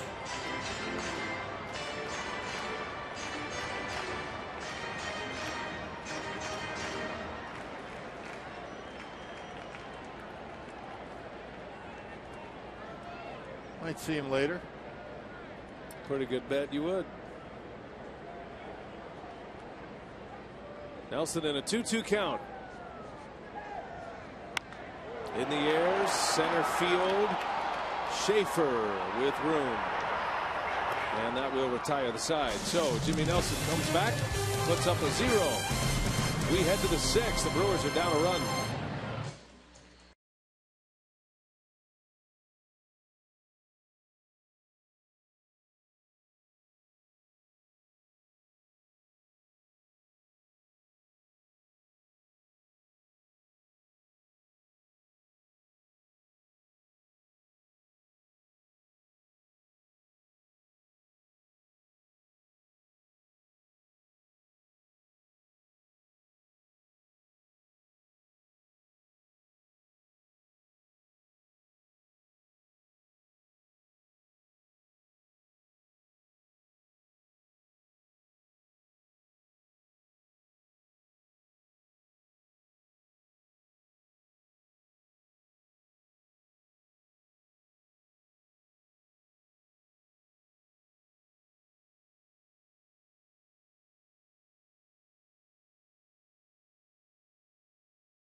From PNC Park in Pittsburgh. Rockies in that. Saturday, a full day of college football across the Fox networks, and it all starts with K-State and Texas San Antonio. That's on FS1. It's followed by Stephen F. Austin taking on TCU, and then Iowa and Iowa State battle for the Cy-Hawk Trophy on Fox. After all of that, Stanford opening their home schedule against Central Florida on FS1. It is all coming up tomorrow, beginning at 10:30 a.m. Central. Enjoy the football.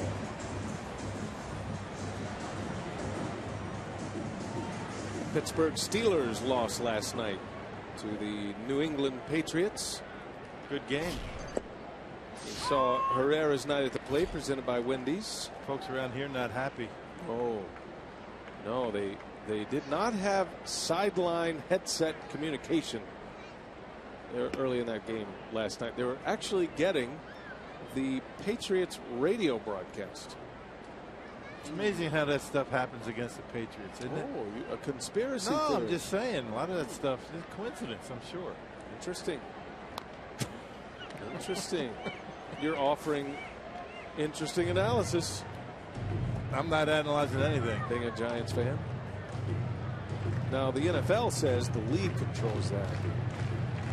That guy's had that Steelers had since the Franco Harris era. Yeah. And by golly, he is certain that the Patriots were at fault in that. They're just a victim of circumstance, the Patriots. What do you think that hat smells like, Rock? It's got a nice salt ring around it. Herrera bounces one to first base. Ramirez will make the play for the out. I prefer not to even answer that question. Well, you're offering analysis. Lots of topics tonight.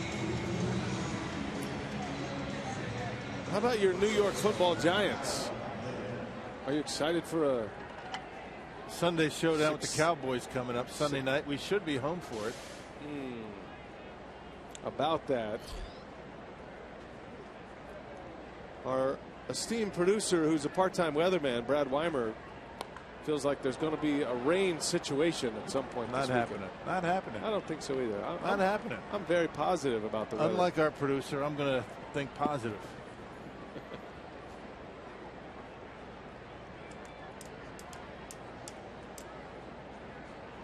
Well, a day game here on the opening weekend of the NFL. And then maybe you'll get back to see your beloved Giants. Powerball home run leaderboard. Braun has 25, but then there's Adam Lind, who just tied Davis with his 19th home run in the first inning. It was a no-doubter. Frozen rope into right center. A seed. A linea.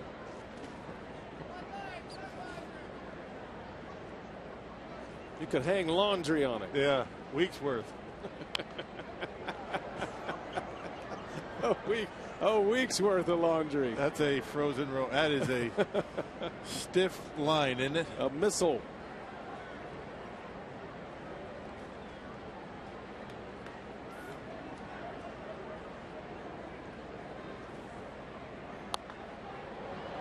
Into the seats.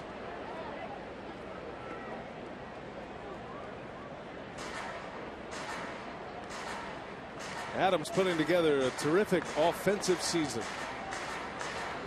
19 homers, 80 runs batted in. Second on the club to Braun in both categories. He'd love to hit one out here and tie this game up. Uh-oh. Pierogi races are gathering. Has that happened, or are they preparing for that to happen? I'm not sure. I was dialing up some information on the internet on the Ono. And that gets by Stewart. That's ball 4 on Adam Lind. My sources tell me the Pierogi race just happened. I did not see the Pierogi race. It's an imposter. Yeah, well, in between innings, a lot going on here. We're doing some research. And yeah, really grinding. At a production meeting. Who won? Which one is that, Rock? Oliver Onion.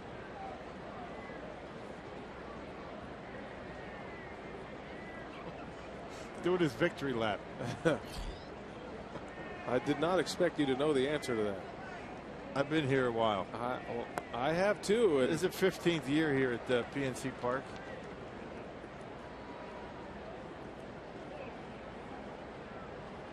Chester cheese. Saul sauerkraut. Wait a minute. You're going through the names of the pierogies now. Saul sauerkraut. Saul Hannah sauerkraut. jalapeno. Hannah?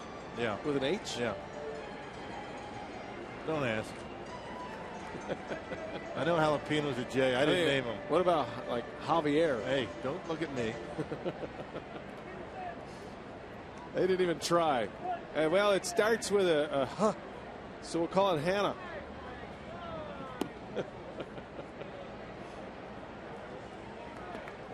Imitation is the finest form of flattery. Yeah. And it was the Pirates' Randall Simon that helped put the famous racing sausages on the global map as far as mascot races go. Yeah. Unfortunate incident. Yes, it was. Morton misses outside. Davis has worked it to a 3-0 count.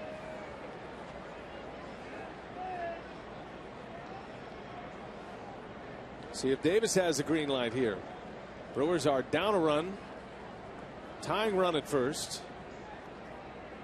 and Davis takes a strike.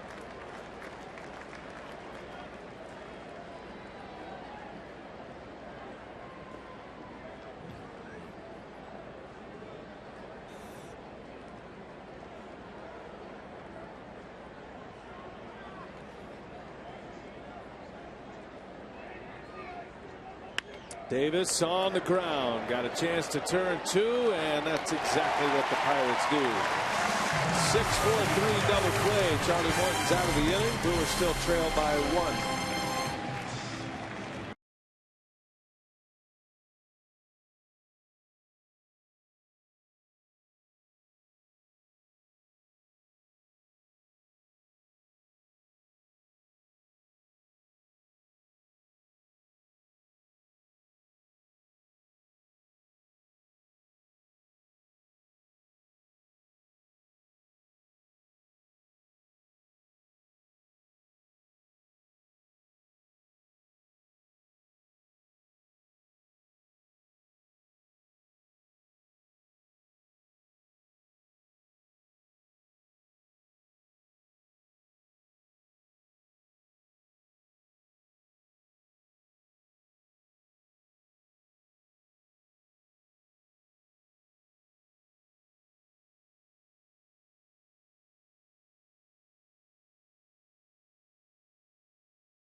We're checking out the Brewers. They're down by 1 here in the bottom of the 6th inning at PNC Park, and tonight's time of the game winner, Mulligan's Irish Pub in Wisconsin Rapids, if they call the Brewers in the next 24 hours. They get 40 Miller Lite beer pen tickets from April or May 2016 Brewers home game. It's offered courtesy of the Tavern League of Wisconsin and Miller Lite. Here we go, bottom of the 6th inning. Jimmy Nelson trying to hang in there and give his offense a chance to get some runs on the board. Nelson starting to run into a pitch count situation here. He's at 96 pitches. Council would love to see him get through the 6th inning. He's got Gung leading off, then Walker, then Mercer. A 3-run Pittsburgh 4th, the difference in the game. Brewers got 2 in the 1st inning on an Adam Lind home run. Yeah, two hits at the bottom of the order for the Pirates, driving into 3 runs. Mercer with an infield hit to drive in a run. In Nelson's defense, though, a play that should have been made by absolutely shortstop Sardinius.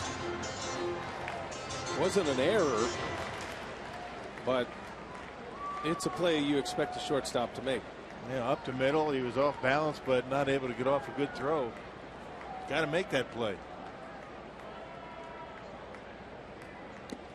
And I think that hit him. It did. Gung is hit by a pitch. So Nelson hits another. He got Harrison last inning. Well, the Pirates lead all of baseball in getting hit by pitches. 81 hit by pitches so far this year. Tyler Cravey getting loose. End is in sight for Jimmy Nelson.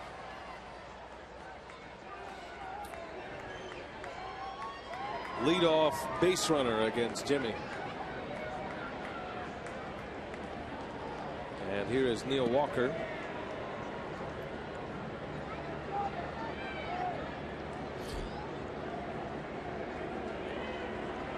Pitch number 100 coming from Nelson.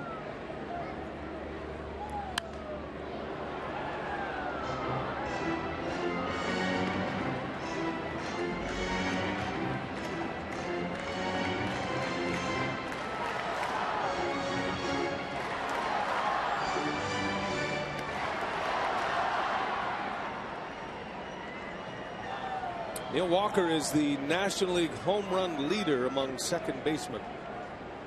Has 13 homers this year. Also leads NL second baseman in extra base hits and RBIs. Foul tip. He's a power hitter. Yeah. Not many second basemen like him. Yeah, from the left side anyway. All 13 home runs that he's hit this year come as a left-handed batter. The switch hitting second baseman. In his 7th year as a Pirate now. First full season was 2010.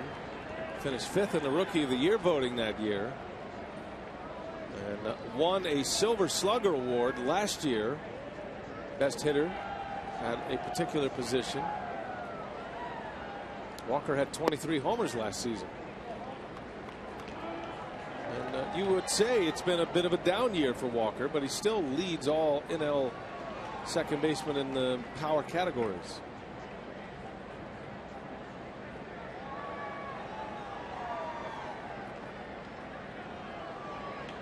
One and two the count. Got a runner at first. Gung. Walker lines one, center field, base hit. Snap throw to second. Gung is back. That might do it for Jimmy Nelson. A hit batter and a sharply hit single, and 2 on with nobody out. Yeah, got ahead in the count and threw one right down the middle of the plate. A 1-2 pitch, and Walker hammers it into center field. Velocity's still there for Jimmy, but really hasn't had much location tonight. Has been behind hitters all night. Council will take the ball. We'll set up the new pitcher after this.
Cheers, it's Miller time. And by the Wisconsin Lottery, reminding you to please play responsibly. End of the line for Jimmy Nelson. Over 100 pitches in 5+ innings. He'll exit with 2 on. Still his responsibility. And the Pirates leading 3-2. So now Counselor will go to his bullpen. And he's going to ask 4 innings out of him. Tyler Cravey is the first man up. And 9th appearance, 5 of them starts, still looking for his first big league win. 0-6. One of those losses came on Wednesday against the Marlins. Gave up a run in an inning and 2/3 in the game that Ariel Pena started down in Miami. Third different time he's been with the Brewers this year. Here in June, July, and a September call-up. Had to go on the disabled list.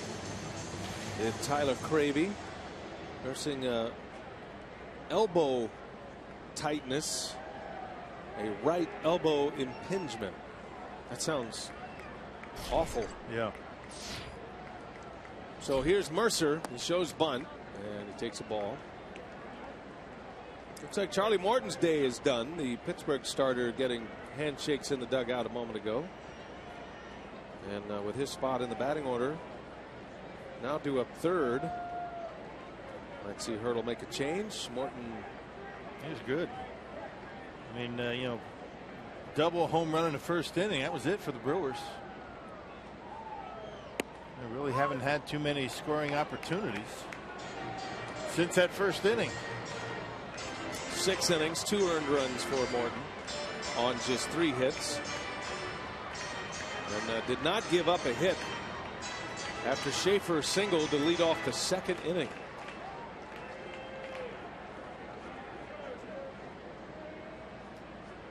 "15 straight hitters without allowing a hit." A strike. Mercer pulled the bat back and takes a call at strike 2.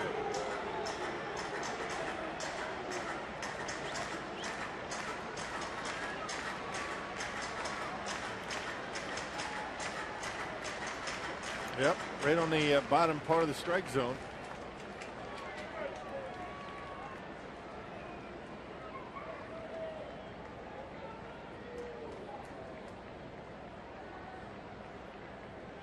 Maldonado wants it upstairs. And he gets it right where he wants it. Mercer fouls it back. Maybe a little bit low, but not bad. Not able to center on it.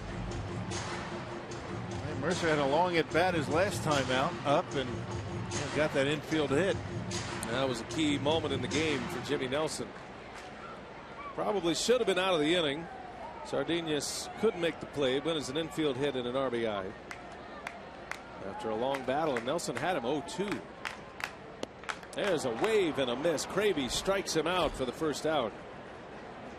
And the runners have to stay put. Well, Rock, as promised earlier in the game, we have selected the Data Strong fan photo of the game. Let us know what you think here. That is from Nat.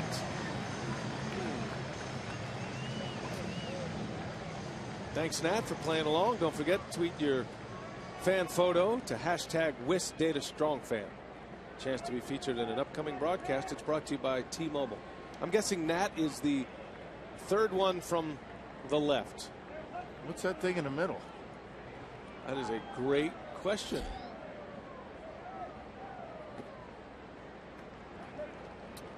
It is a possible Brewers decorated swine, maybe. I've never seen that. Okay. We got to get around the ballpark a little bit. Get to know some of the new sights and attractions there at Miller Park. A Brewer decorated swine.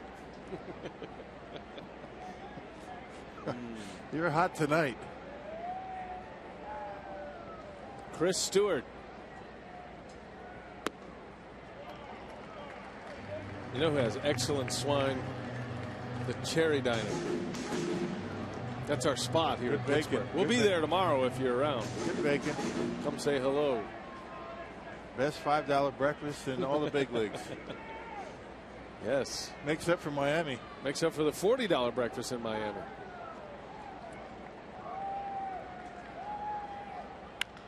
On the ground, that's through. That gets into left field. And this is going to plate another run. Chris Stewart is having a night. That's his third RBI. Pittsburgh has a 4-2 lead now. Well, that could have just as easily turned into a 5-4-3 double play. Yeah, Herrera just couldn't get down in time. That wasn't even a strike. Check out Herrera. He tries to get there in time, goes right under the glove and into left field. And Gung scores, who got hit by a pitch. If you think about the runs that have scored tonight for the Pirates, they've got 4 runs. 2 walks have scored and a hit batter. That run will belong to Nelson. 4 runs allowed at this point. 2 on with 1 away, and a strike in there to Travis Snyder, who's pinch hitting. And the end of the line for Charlie Morton. He's got a chance to win his 9th. 6 innings, 2 earned runs for Morton. Yep, and snap a 3-game losing streak. Had a couple of strikeouts to go along with 2 walks.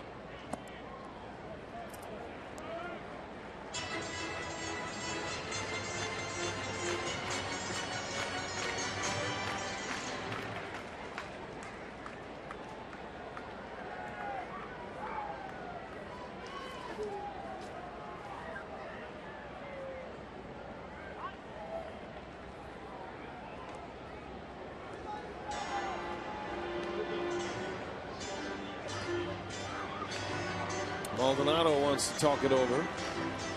Bullpen activity for the Pirates. And that is Joakim Soria, who we saw last night. And winning scenario bullpen, very good for the Pirates. Well, they can back him up now. They get the Soria. They have Watson for the 8th, and Melanson, who Watson and Melanson were both down last night. Under no circumstances was Hurdle going to use those 2. Give him credit for that. He stuck to his guns. Yes, he did. He could have used them. He was probably tempted. But you have to keep in mind the big picture. You want to win every game, but the Pirates know they're going to be in the playoffs. That's a given.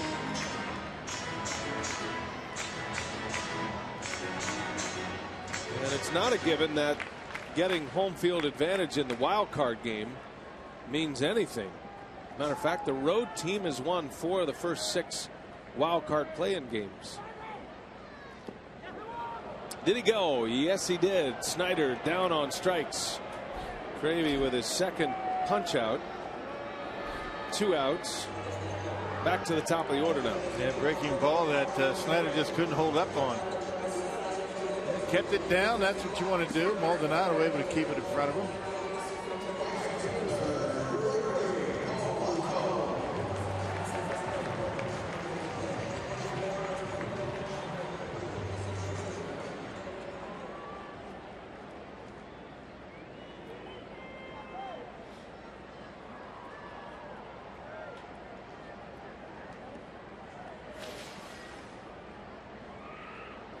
Gregory Polanco at 2 away.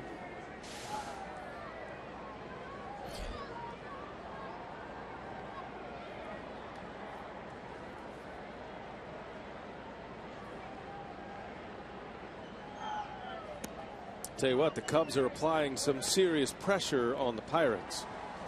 Cubs won the opener of a doubleheader today, 5-1. Jake Arrieta won his 19th game. And they're winning game 2. He is in the picture for the Cy Young Award. His earned run average is 199. Arrieta went 8 innings of 1-run ball. He's got a no-hitter this year. Cubs have gotten 2 home runs from Kyle Schwarber in game 2. And lead it 3-0 in that one. Schwarber has 15 homers. Didn't even see him until June. Really didn't see him regularly until July. 15 home runs.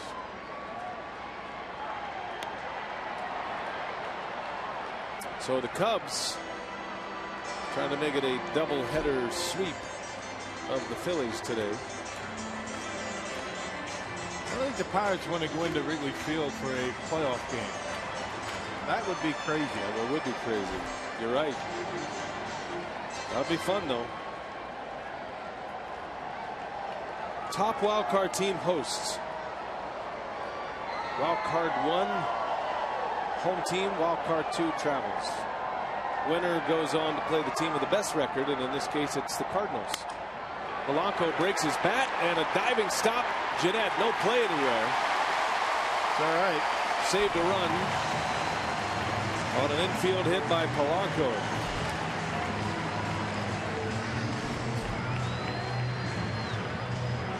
Brewers have, in this game had a lot of, plays that they just could not finish off.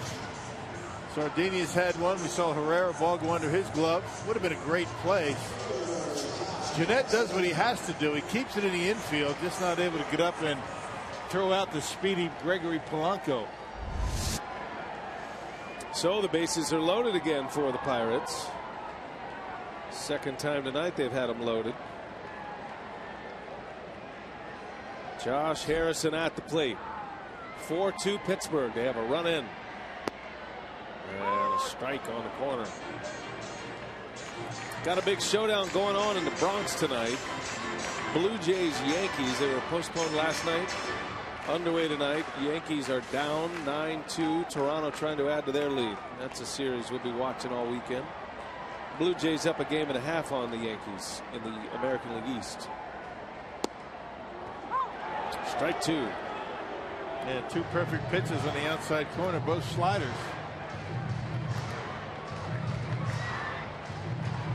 Big out right here. Is it ever? Brewers are down a pair. Touching on deck.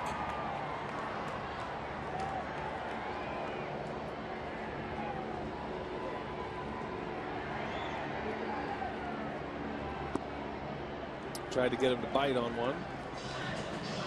I noticed Maldonado went from the fluorescent fingernail stickers to the old-fashioned tape on the fingers. Yeah, that's what we used to do. See how well you can see him? I can see all of that. That really makes a difference. A swing and a miss. He struck him out. So Cravey picks up a K, but a run scores, and the Pirates lead 4-2.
Brewers jumped out early tonight. Adam Lind with a 2-run homer in the first inning. And a good start for the crew against Charlie Morton, but then they went quiet. Meanwhile, key play right here. Sardinius unable to make the play. Would have been the final out of the inning. Harrison scored the first Pirate run, and then Chris Stewart drove in 2 with a single with 2 outs. Stewart has now driven in 3 runs after this one found the hole between third and short. And the Pirates have a 4-2 lead. Beautiful Friday night downtown Pittsburgh. Clint Hurdle has tightened up his defense. New first baseman in the game, Sean Rodriguez. And the new pitcher for the Pirates is their 7th inning man, Joaquin Soria. Yeah, we saw him in the 9th inning last night. Pitched a scoreless 9th. And Pirates picked him up on July 30th from the Tigers. He's given up a run in just 4 of his first 18 games with Pittsburgh. There you see his numbers overall. 15 strikeouts in 16 innings. Not a hard thrower. Has a number of pretty good off-speed pitches, particularly his curveball. Shane Peterson will lead off for the Crew.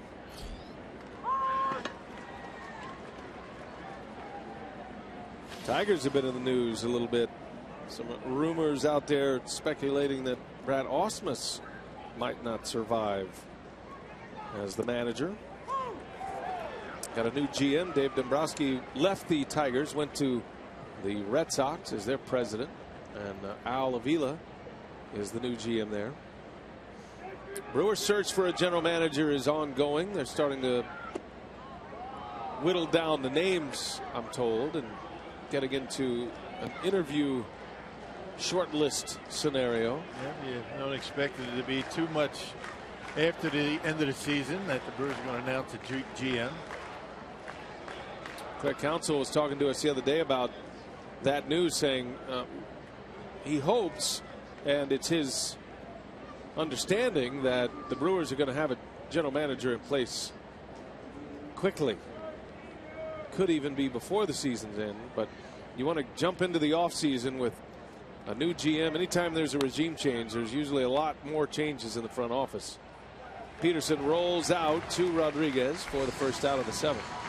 Hey, join the Brewers for Fan Appreciation Weekend at Miller Park next Friday, September 18th.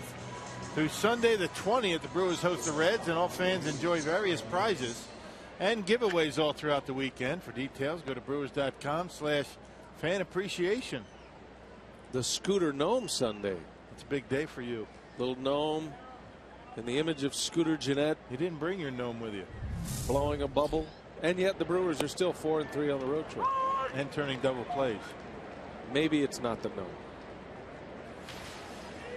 Surprised you didn't bring it, though. Well, you got attached to that. Backpack's full, man. Long road trip. There's only so much space to go around in there. And Scooter doesn't have a place. I have never seen you so attached to a Brewers all-fan giveaway. I can't wait to get back home. I hope he's still there.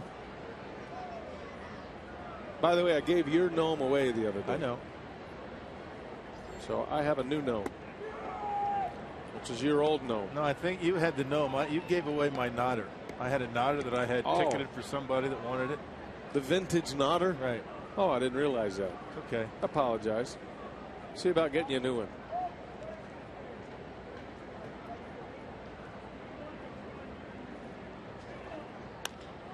Sardinius rolls to second.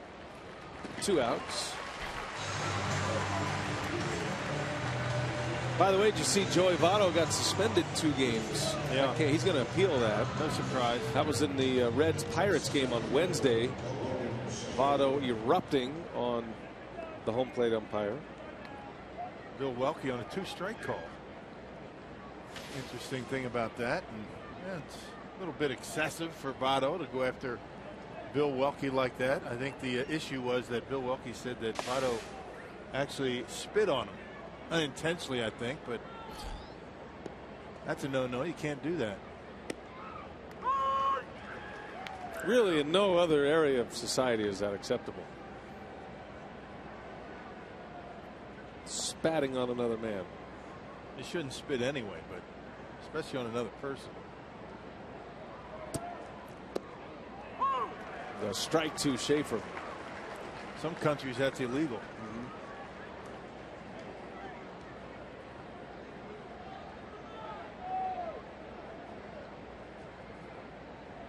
Spit on somebody in baseball, you get suspended. Right.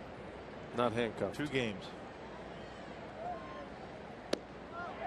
By the way, the Reds are hosting the Cardinals tonight. They made it all the way to the top of the 8th inning, and then the rains came. They're in a rain delay, top of the 8th inning.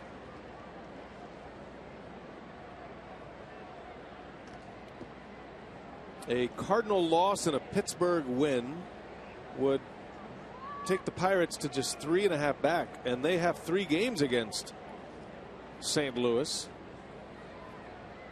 3 remaining games against the Cardinals. Yeah, I don't know why everybody's conceding the division to the Cardinals. I mean, the Pirates are right there. Plenty of games left. There's a line drive base hit for Logan Schaefer. So a 2-out single, and now the tying run will bat for the Brewers. That Pirates Cardinals series will be here in Pittsburgh at the end of September.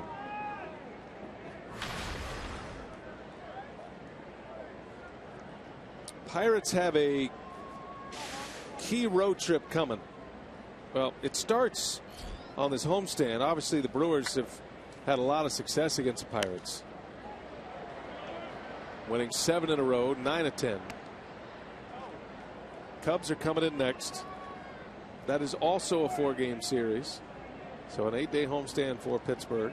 And then Hurdle's team is going on the road to Los Angeles to play the Dodgers, to Colorado, and then to Wrigley to play the Cubs. Snap throw to first, and just back is Schaefer. Yeah, pretty close. You know, they had Rodriguez threw the glove out there. I'm not sure if he got Schaefer in the chest or not, but Clinton Hurdle's going to want to take a look at it. He's already won 1 challenge tonight, and he wants to challenge, so he's feeling good about this one. This could end the inning right here. And watch the glove. Does it hit Schaefer's chest? Oh, yeah. It does, but is the foot on the bag? This would be a good angle at it right here. Tag there. I don't know. That's close. At first look, I thought it was an out, but that second look right there, toe might have got in there. We'll see. And the fact that the tying run's at home plate. There you go. Slow motion look at it. Tag. Foot's not on. That's he's out. Yep, he's out. Yeah, the Pirates are leaving the field. I don't blame them. And here comes the call from New York. Another call overturned. Inning over. Schaefer's out. Base running mistake. Council's going to make a change. Take a break.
And here we go to the home 7th now with the home team coming up. Carsoup.com trivia prior to last night. Who was the last pitcher in Brewers history to start 20 or more games with 2 or more saves in a season? That was Los last night. Prior to that, Chris Bosio of no-hitter fame. Yeah. Chris Bosio. 22 starts. He had 6 saves. Cubs pitching coach. He's done a great job. He's an excellent pitching coach. Speaking of no hitters, what's going on in the Biloxi Shuckers AA playoff game, Telly? Well, BA, Adrian Hauser not only has a no-hitter, he has a perfect game through 5 innings as Biloxi is beating the Pensacola Blue Wahoos 3-0 in the top of the 6th inning after Orlando Arcia hit a 2-run home run in the bottom of the 5th to give the Shuckers a 3-0 lead. All right, well done. We need theme music to go down the telly for the Biloxi Shuckers update. I know. Like a news flash or, something cool, some kind of transition. Right. What kind of sound does a shucker make? An oyster? A lot of clicking, right? Yeah, guy opening up oysters. David Goforth will be on the mound for the Brewers. Bottom of the 7th inning. Yeah, pitched on Wednesday and tossed a scoreless inning, gave up a hit, gave up a run. Domingo Santana takes over in center field on the double switch. Schaefer's out. Cravey's out. McCutchen fouls it back. There is also a perfect game in the big leagues going on right now. Colby Lewis of the Rangers. 3-0 Texas, bottom of the 6th inning. Lewis is through 6 perfect innings. Will we have another one?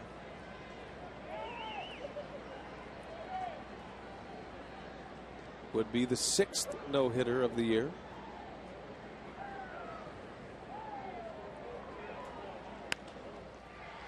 There's a ground ball to short. Sardinas, and another bad throw. Man, oh man.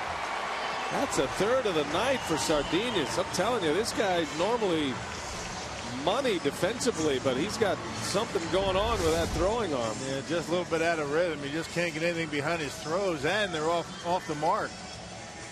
This is definitely a play that you've got to be able to make. I mean, McCutchen, they're probably going to give him a base hit. They did give him a hit. Of course they did. That's crazy. That's crazy scoring. Yeah, well. There's no way that's a hit. But it is officially scored as a hit. Here's Pedro Alvarez.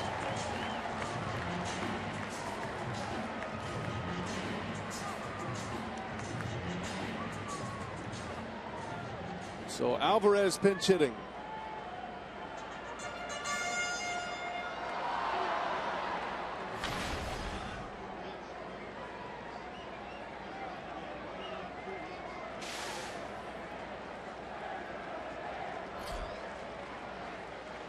(4-2) Pirates. Goforth needs a double play here. In the air to left field, and that's right in the tracks of Davis. Out number 1. Hey, next Friday is another student night at Miller Park. The Brewers host the Reds. And all high school and college students can purchase $10 Terrace Reserve, the $15 Lowe's bleacher tickets, plus enjoy a special $3 pregame menu. For tickets, go to brewers.com/students. Hope school's going well for everyone. Thinking about all those teachers out there, all the school administrators. Appreciate all you do for our children. The real heroes. A strike to Gung.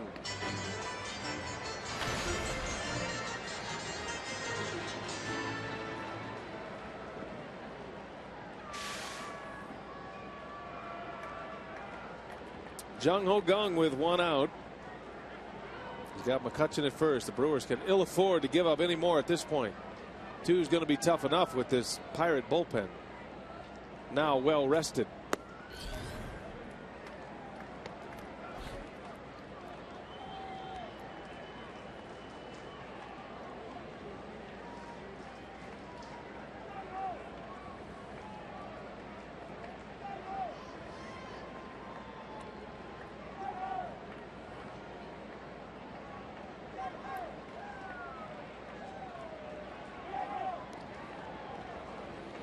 Well, McCutchen looks like he might want to run here. Hasn't been running a whole lot this year. No, he's been bothered by a bad knee. Yeah, that knee slowed him down quite a bit. Gets occasional days off for it. He was really laboring running in Milwaukee a couple of weeks ago. Gunn lines one left field. That's trouble. And McCutchen racing around third. He will score. Davis having all kind of trouble with it. And that'll be an RBI double for Jung Ho Kang. It's 5-2 Pittsburgh. Boy, he hammered that pitch up and in, and Young with his first hit rips one down the corner. I think Davis took his eye off it. Once he tried to grab it the first time, he was trying to check out where the runners were. Just couldn't get the handle on it. Kicks it, misses it twice, and finally able to get it in. McCutchen would have scored anyway. And Gung with an RBI double, his 57th run batted in on his first hit of the night. Here's Neil Walker now. One out and a swing and a foul. And misplays it short have cost the Brewers 3 runs tonight.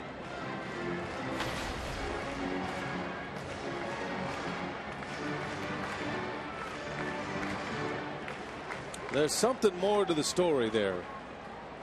Got a much better throwing arm than what he's showing tonight. You can see in his face he knows it.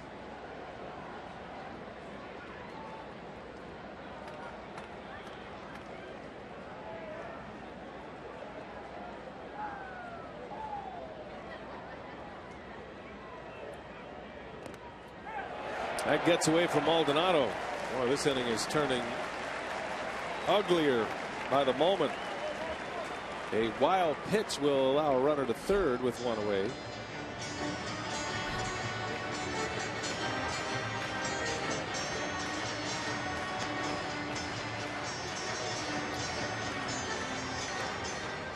Well, by going with the double switch, Craig Counsell was hoping to get multiple innings out of Goforth, and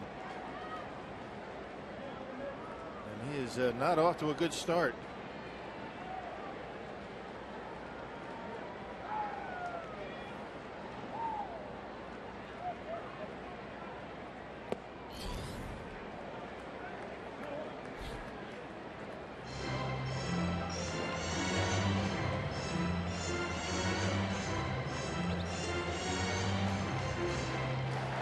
Goforth made his major league debut this year. Back on May 26th, that was against the Giants. Up and down 4 times for the Brewers. Up and down in May, up and down twice in July, and then he's been up here since August 14th.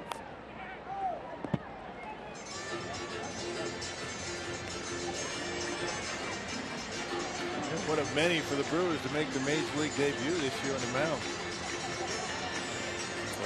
4 pitchers and 1 position player to make their major league debut. Nevin Ashley made his major league debut, the first position player. That was on Wednesday night in Miami. 2-2 the count. And Neil Walker with the infield in and a runner at third. In the air, center field, plenty deep. Santana will catch it and fire it in. And a good strong throw, but Gung's in there to score the second run of the inning. And the Pirates have a 6-2 lead. Pirates taking advantage of every mistake that the Brewers have made tonight.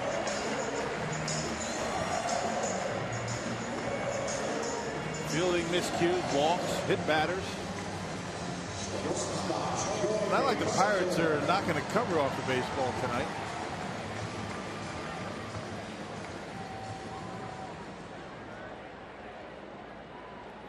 Jordy Mercer with 2 away. Base is empty now.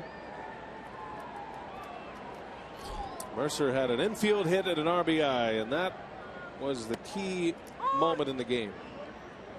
Yeah, that happened with 2 outs in the 4th inning. Would have ended the inning. 3 runs ended up coming in.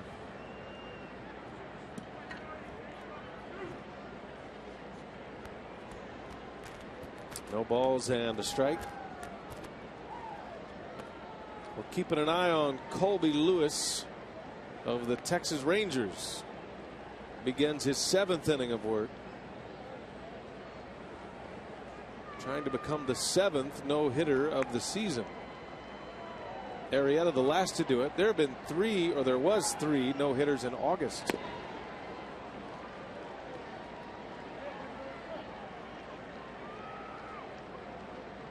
Rangers lead the A's 3-0 in the 7th inning. Rangers are home.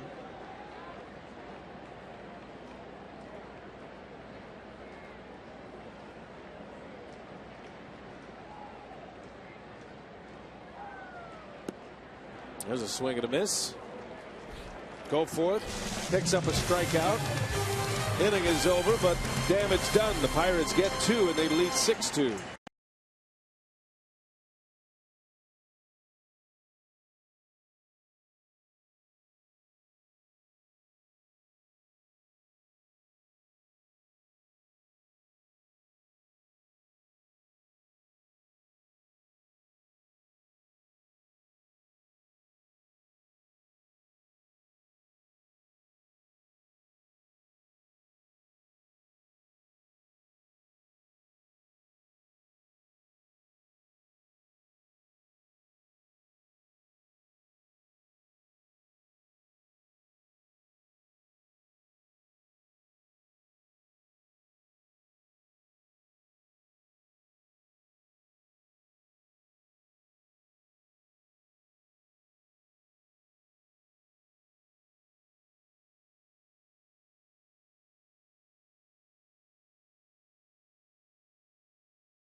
We go to the 8th. Miller Lite, what's on tap? We're back at it tomorrow. Same time, same station. 5:30 p.m. is airtime. Fox Sports Wisconsin. Zach Davies and Jeff Locke. Ooh, we're going to see a few change-ups tomorrow. Yeah, Davies outstanding last time out against the Marlins. 7 innings, 1 run. That'll be his 3rd major league start. It'll be his 2nd against the Pirates. See how he does second time around. Well, with the Pirates scoring 2, Glenn Hurdle is going to take this opportunity to, instead of going to Watson as setup man, he's going to go with Archimedes Caminero, who we saw last night, bringing the heat. And inning plus, gave up a couple of walks, a strikeout. You can see his numbers: a .360 earned run average, 64th appearance, a hard thrower. Saw him hit 99 on the gun last night. Just about as many strikeouts as innings pitched. He can bring it. Hurdle's going to tighten his defense a little bit. Marte comes into left field. That moves Harrison from left to second base. And Walker is out. First ball swinging. Line shot Maldonado into left field. And he will not challenge the arm of Marte. That's a leadoff single. Well, you know what you're going to get. He likes to throw that fastball, and once he starts getting loose, he will touch very close to 100 miles an hour. We saw him throw some sliders last night, but doesn't throw them for strikes very often. First at bat of the night for Domingo Santana. That pitch that Maldonado hit 97 down the middle. He was ready for it.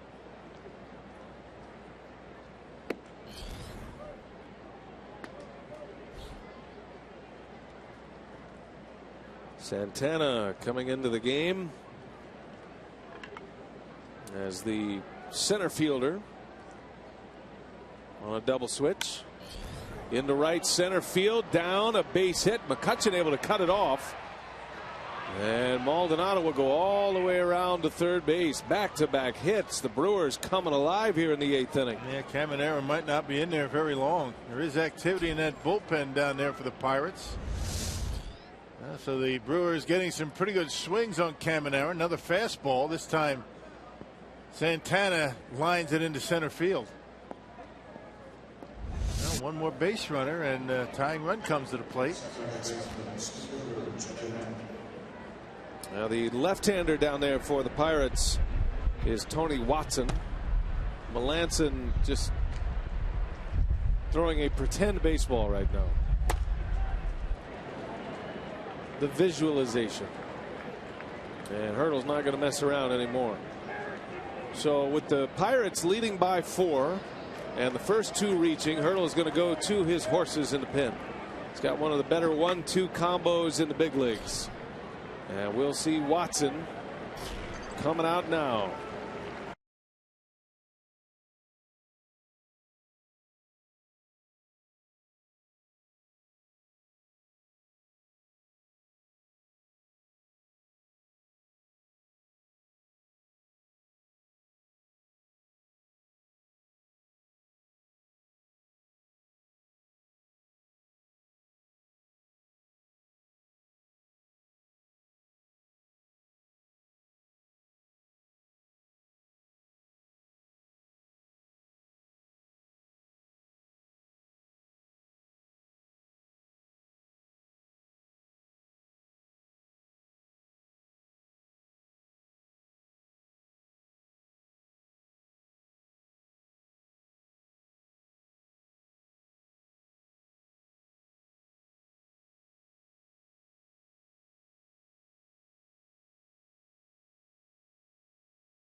And Hurdle is going to go to his very talented left-hander, the setup man, Tony Watson. Yeah, scheduled 2 out of 3 left-handed hitters, but it looks like Craig Counsell is going to go to the bench. Paul Jeanette, 66th appearance for Watson. Good earned run average of 227 even after giving up 2 runs on 3 hits on Wednesday. He had that snapped a stretch of 17 consecutive appearances without allowing a run for Tony Watson. So Hernan Perez will bat for the Brew Crew. Runners at the corners. Nobody out in the Brewers' 8th. Maybe a little comeback tonight for Milwaukee.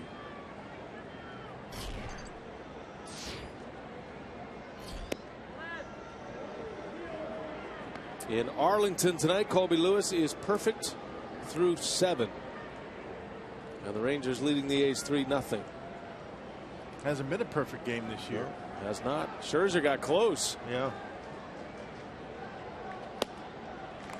There's a strike. Perez even in the count. 1 ball, 1 strike in his first at bat. 4 hits as a pinch hitter this year.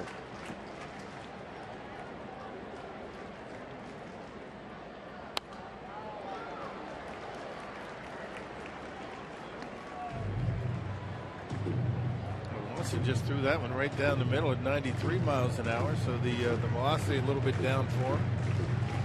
That was a pretty good pitch for Perez to hit.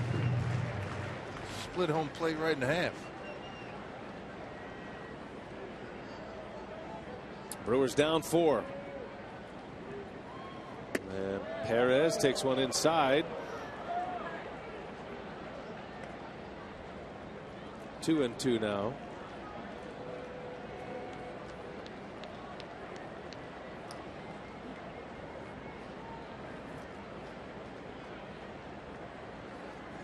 looking for a mistake.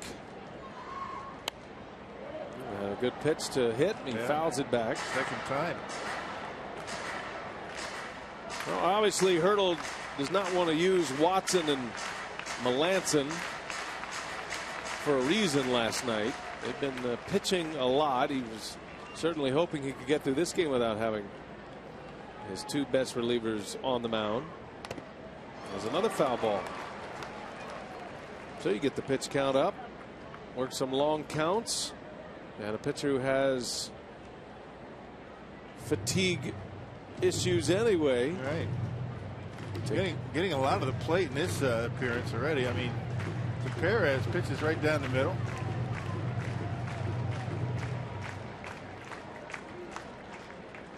That's part of fatigue too, command, not just velocity. 2-2, first and third. Brewers down 4 runs in the 8th inning, and Perez asked for timeout, is granted timeout. I like the way Manny Gonzalez ejected from behind the plate, just in case Watson threw one. Yeah, he was gone. I'm nowhere near it.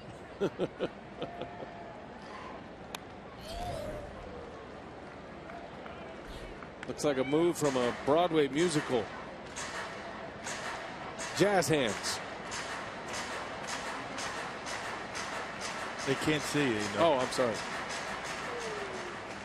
I was just doing that for you.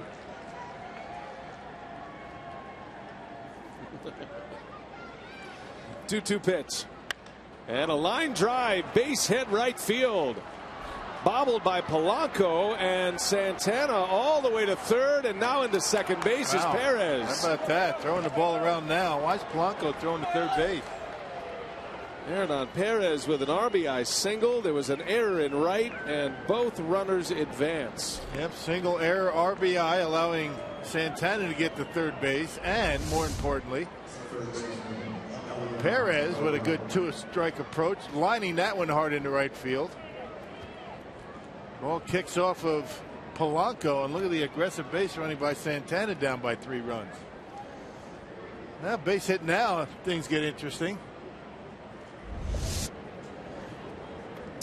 Brewers down 3.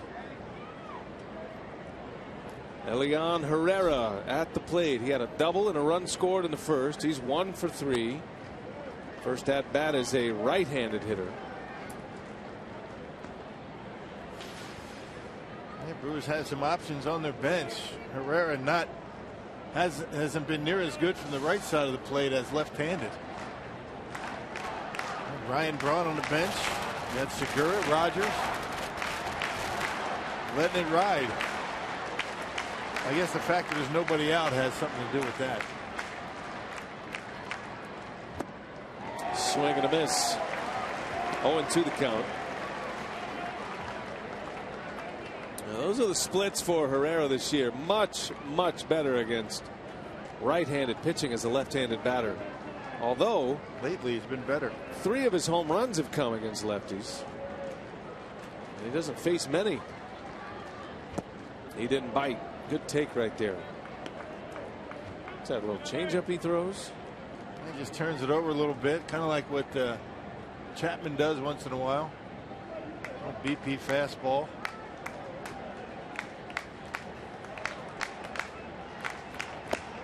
Oh, and a called strike 3. Herrera's rung up. Had him looking away.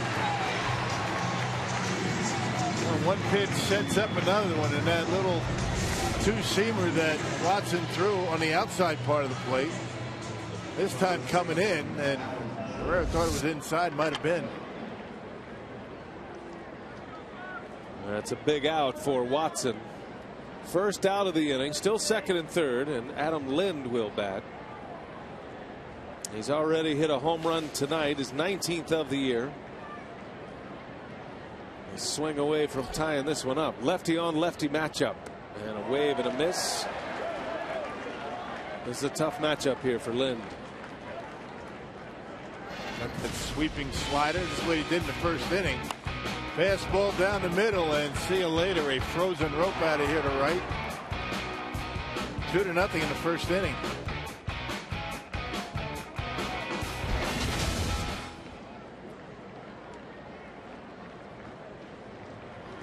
And the splits for Adam Lind. He has not homered against a lefty. This would be a perfect time for your first. Got that fastball in on him.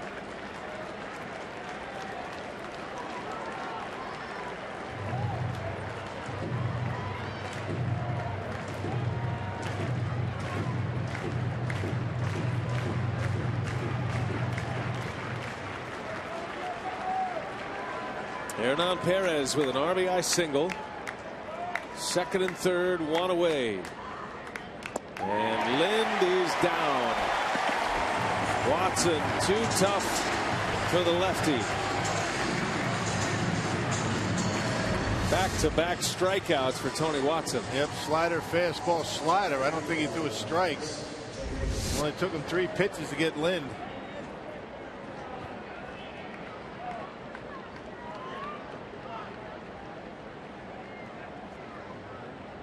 Lind allowed to hit. Counsell wanted to see that lefty-lefty matchup. Those are some of the moves you see that you would never see in a pennant race.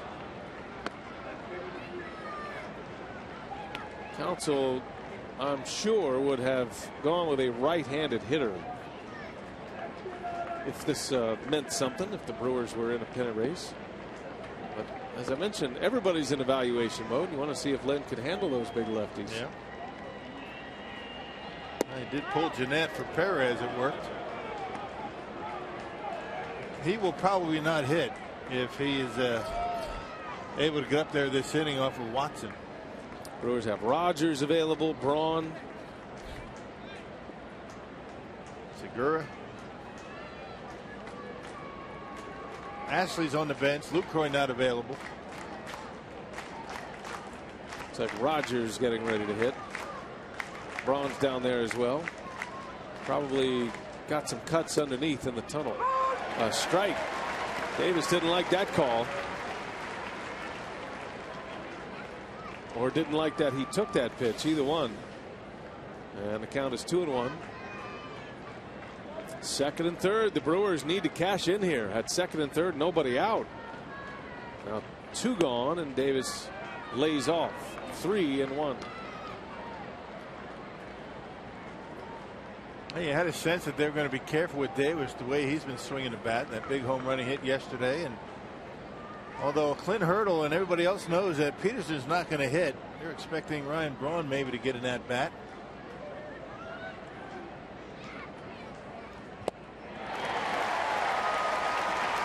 Full count. You think Davis is trying to hit that one out?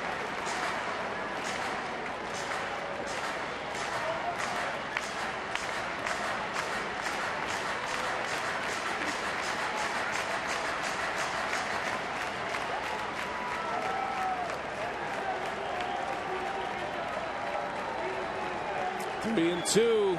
2 outs. Inside ball 4. And now they are loaded. The tying run is on. And Craig Counsell is going to play his best card right here. Ryan Braun will come off the bench to hit. You knew it was going to be Braun if the inning was extended. And nobody getting loose in that pen down there for the Pirates. It's going to be Braun against a lefty. Representing the go-ahead run. All right. This one's got some anxiety to it for the Pirates. You've gotten into their high leverage relievers, and now the tying run is on. Watson will have to face Braun. Bases loaded. Ryan with 25 home runs on the year has hit lefties well. That's always been the case in his career. And you can bet he'll be ready to fire on that first pitch.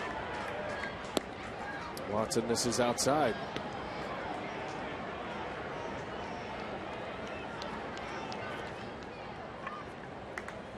Yep, he does have a home run against Watson. Good numbers against him. Figure Watson's going to attack him away, and Ryan Braun very capable of taking him out of the yard to right field.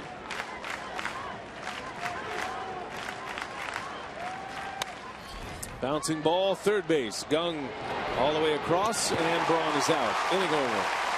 Brewers get just one. They strand them loaded. And the Pirates lead.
He's been saving something like that all year. Way to go, Jeff.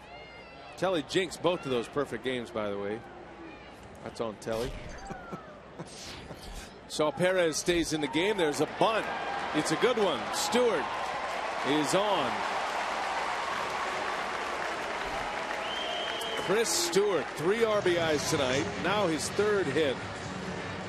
And the backup catcher is having a memorable night against the Brewers tonight. Yeah, just dropping one down, trying to get that base hit to lead off the inning, able to drop it down beautifully.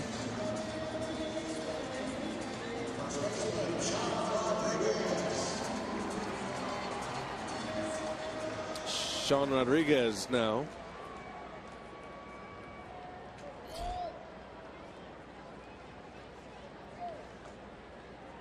(6-3) Pirates. Brewers had a chance. Bases loaded. Braun at the plate. There's a bunt. That's a good one. Goforth has one play. And a sacrifice bunt for Rodriguez. Clint Hurdle not real comfortable with his 3-run lead. He's got his closer out there. Mark Melanson. Almost perfect this year, but playing for that insurance run. By the way, I didn't hear the Shuckers score after the cheese reference from Grayson. Telly, do you have an update or a Shuck date? I do have a Shuck date. It is 5-0 Shuckers in the bottom of the 7th inning. And if my powers reach Biloxi, Mississippi, I am a really powerful man. You are. You are. Welcome to my world. But the good thing is, though, BA, if they go on to win this, they'll have a 2-0 lead in the best of 5 in that series. So all right. There you have it. Welcome to your world. Are you saying you're powerful? No, I was saying, the no-hitter jinx. Oh. I thought you were saying you're a very powerful man as well. No. No, you misunderstood me, Rob. I know I did. I'm sorry. It's okay. I don't want to cross you tonight. Telly's the one who jinxed the no-hitters tonight, the perfect games. I didn't have anything to do with it. I'm so glad Telly's here tonight. Spent a lot of time picking on him tonight. He's doing a good job. Filling in for me. The wrath of BA. That's not true. We're getting all kind of updates and Chuck dates. Rock you've had an easy night tonight. Yeah, huh, I know. Rock? I mean, I'm only getting half of it tonight. He's calling you a jinx and everything. I'm just clearing it up. I'm just making sure when you're issuing your jinx tweets to people, make sure you put that on telly tonight. Both of them. See, now Telly understands how softly you have to tread up here. Right. He's learned a lesson tonight, hasn't he?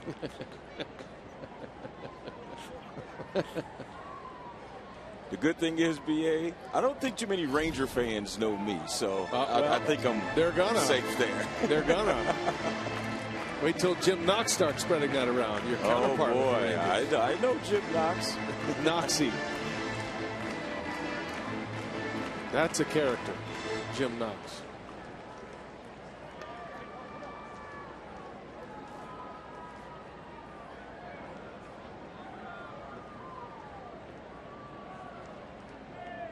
One and two to Polanco.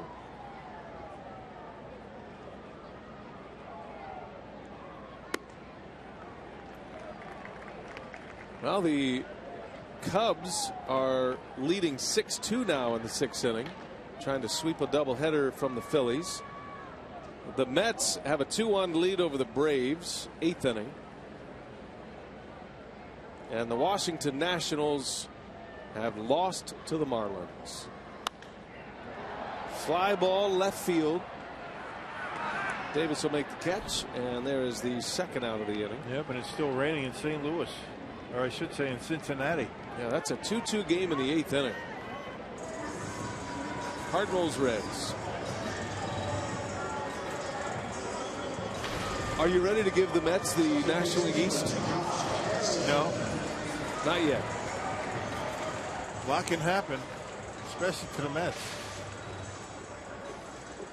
It's happened before. Yes, it has. Not this time around. No. Cespedes homer tonight, Rock. What a pickup he's been. Yeah, Cespedes hit his. Wait, let me check that. That might not be a home run. Still has been a good pickup. Whether he homered tonight or not. Right. He had a double. I'm sorry. Not a homer. But he's totaled 98 runs batted in this year between the Tigers and the Mets. Mets have just so they lead 3-1 in the 8th inning. Nationals lost. Got a showdown in the American League West just underway. Astros Angels. Harrison to right, and Braun is there, and that will retire the side. Last call for the Brew Crew. They need 3 to tie.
Brewers baseball tonight from Pittsburgh on Fox Sports Wisconsin, brought to you by Potawatomi Hotel and Casino. Book your stay now. And here we go to the ninth, and the National League's top closer is on the mound with a 3-run lead to work with. Yeah, looking for number 45. He's right now one ahead of Trevor Rosenthal with the Cardinals. You see his numbers, a good cut fastball for Melanson. And 46 punch-outs in 64 and 2/3 innings and a 2.09 earned run average. He'll pick up a save on Wednesday night at Cincinnati. And that was actually his first save opportunity since August 29th. He's only blown 2, and he's got 3 to work with. Pirates looking for their 84th win of the year. That would push them to 28 games over 500. Second best record in the National League. They are trailing the Cardinals in the National League, which puts them in a wild card spot right now. Luis Sardinas will bat for the Brew Crew. Jason Rogers will hit next. And then Maldonado. The Pirates got a good start from Charlie Morton. He gave up a 2-run homer to Adam Lind in the first inning, but he went 6 innings and just those 2 runs. He's in line for the win. Hurdle Usoria for an inning. Caminero struggled, and then Watson came in to clean it up in the 8th inning, and now Melanson in the 9th. He struggled too, well, Tony Watson. Got some strikeouts, but walked a batter. He gave up a base hit. Jimmy Nelson is on the hook for the loss. Nelson was going along very well until the 4th inning, giving up 3 runs, although Sardinas had a play he should have made that opened the door in that inning. He threw a lot of pitches, getting behind the count quite consistently and caught up to him. Nelson could have easily gotten out of that 4th without a run, and then who knows. Sardinas strikes out, and they'll secure it at first base, out number 1.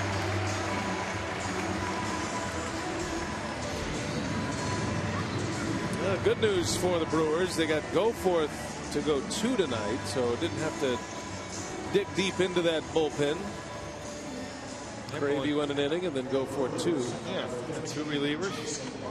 At this point, Brewers are hoping to use another. Tie it up or take the lead. Here's Jason Rogers.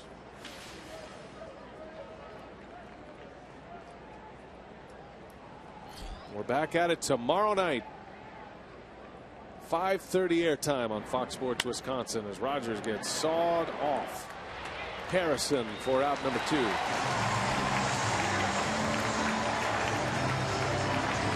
Zach Davies tomorrow for the Brewers. The kid making his 3rd big league start.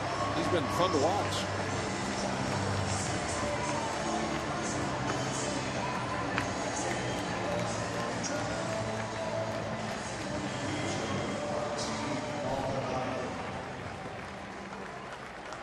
As Maldonado bats with 2 away.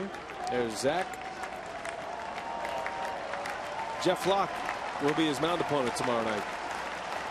Game 3 of the series. The Brewers won last night.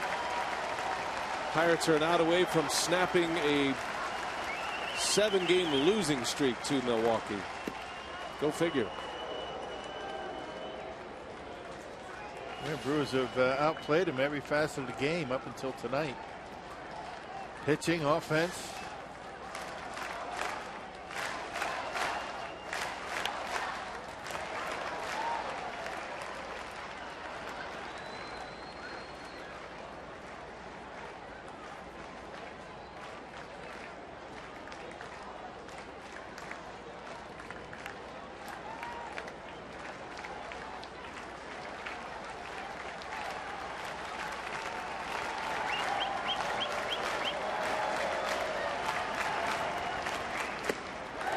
One and 2.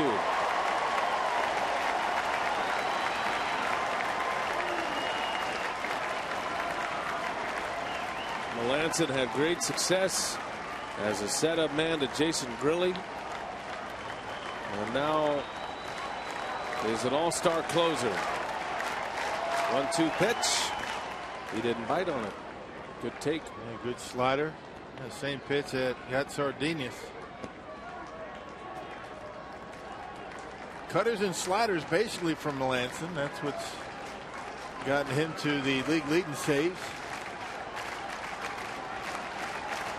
Pirates got a 3 RBI, 3-hit game out of their catcher, Chris Stewart, tonight. The backup catcher. 2-2, and that one's in there. A called strike 3. The ball game is over. Mark Melanson, a 3-up, 3-down inning with a couple of strikeouts. And the Pirates win. Melanson the save. Charlie Morton the victor. He is 9-7. Jimmy Nelson suffers the loss. He goes to 11 and 12. Jeff Grayson's ready in our Fox Sports Wisconsin studios. Brewers Live coming your way. Take it away, Jeff.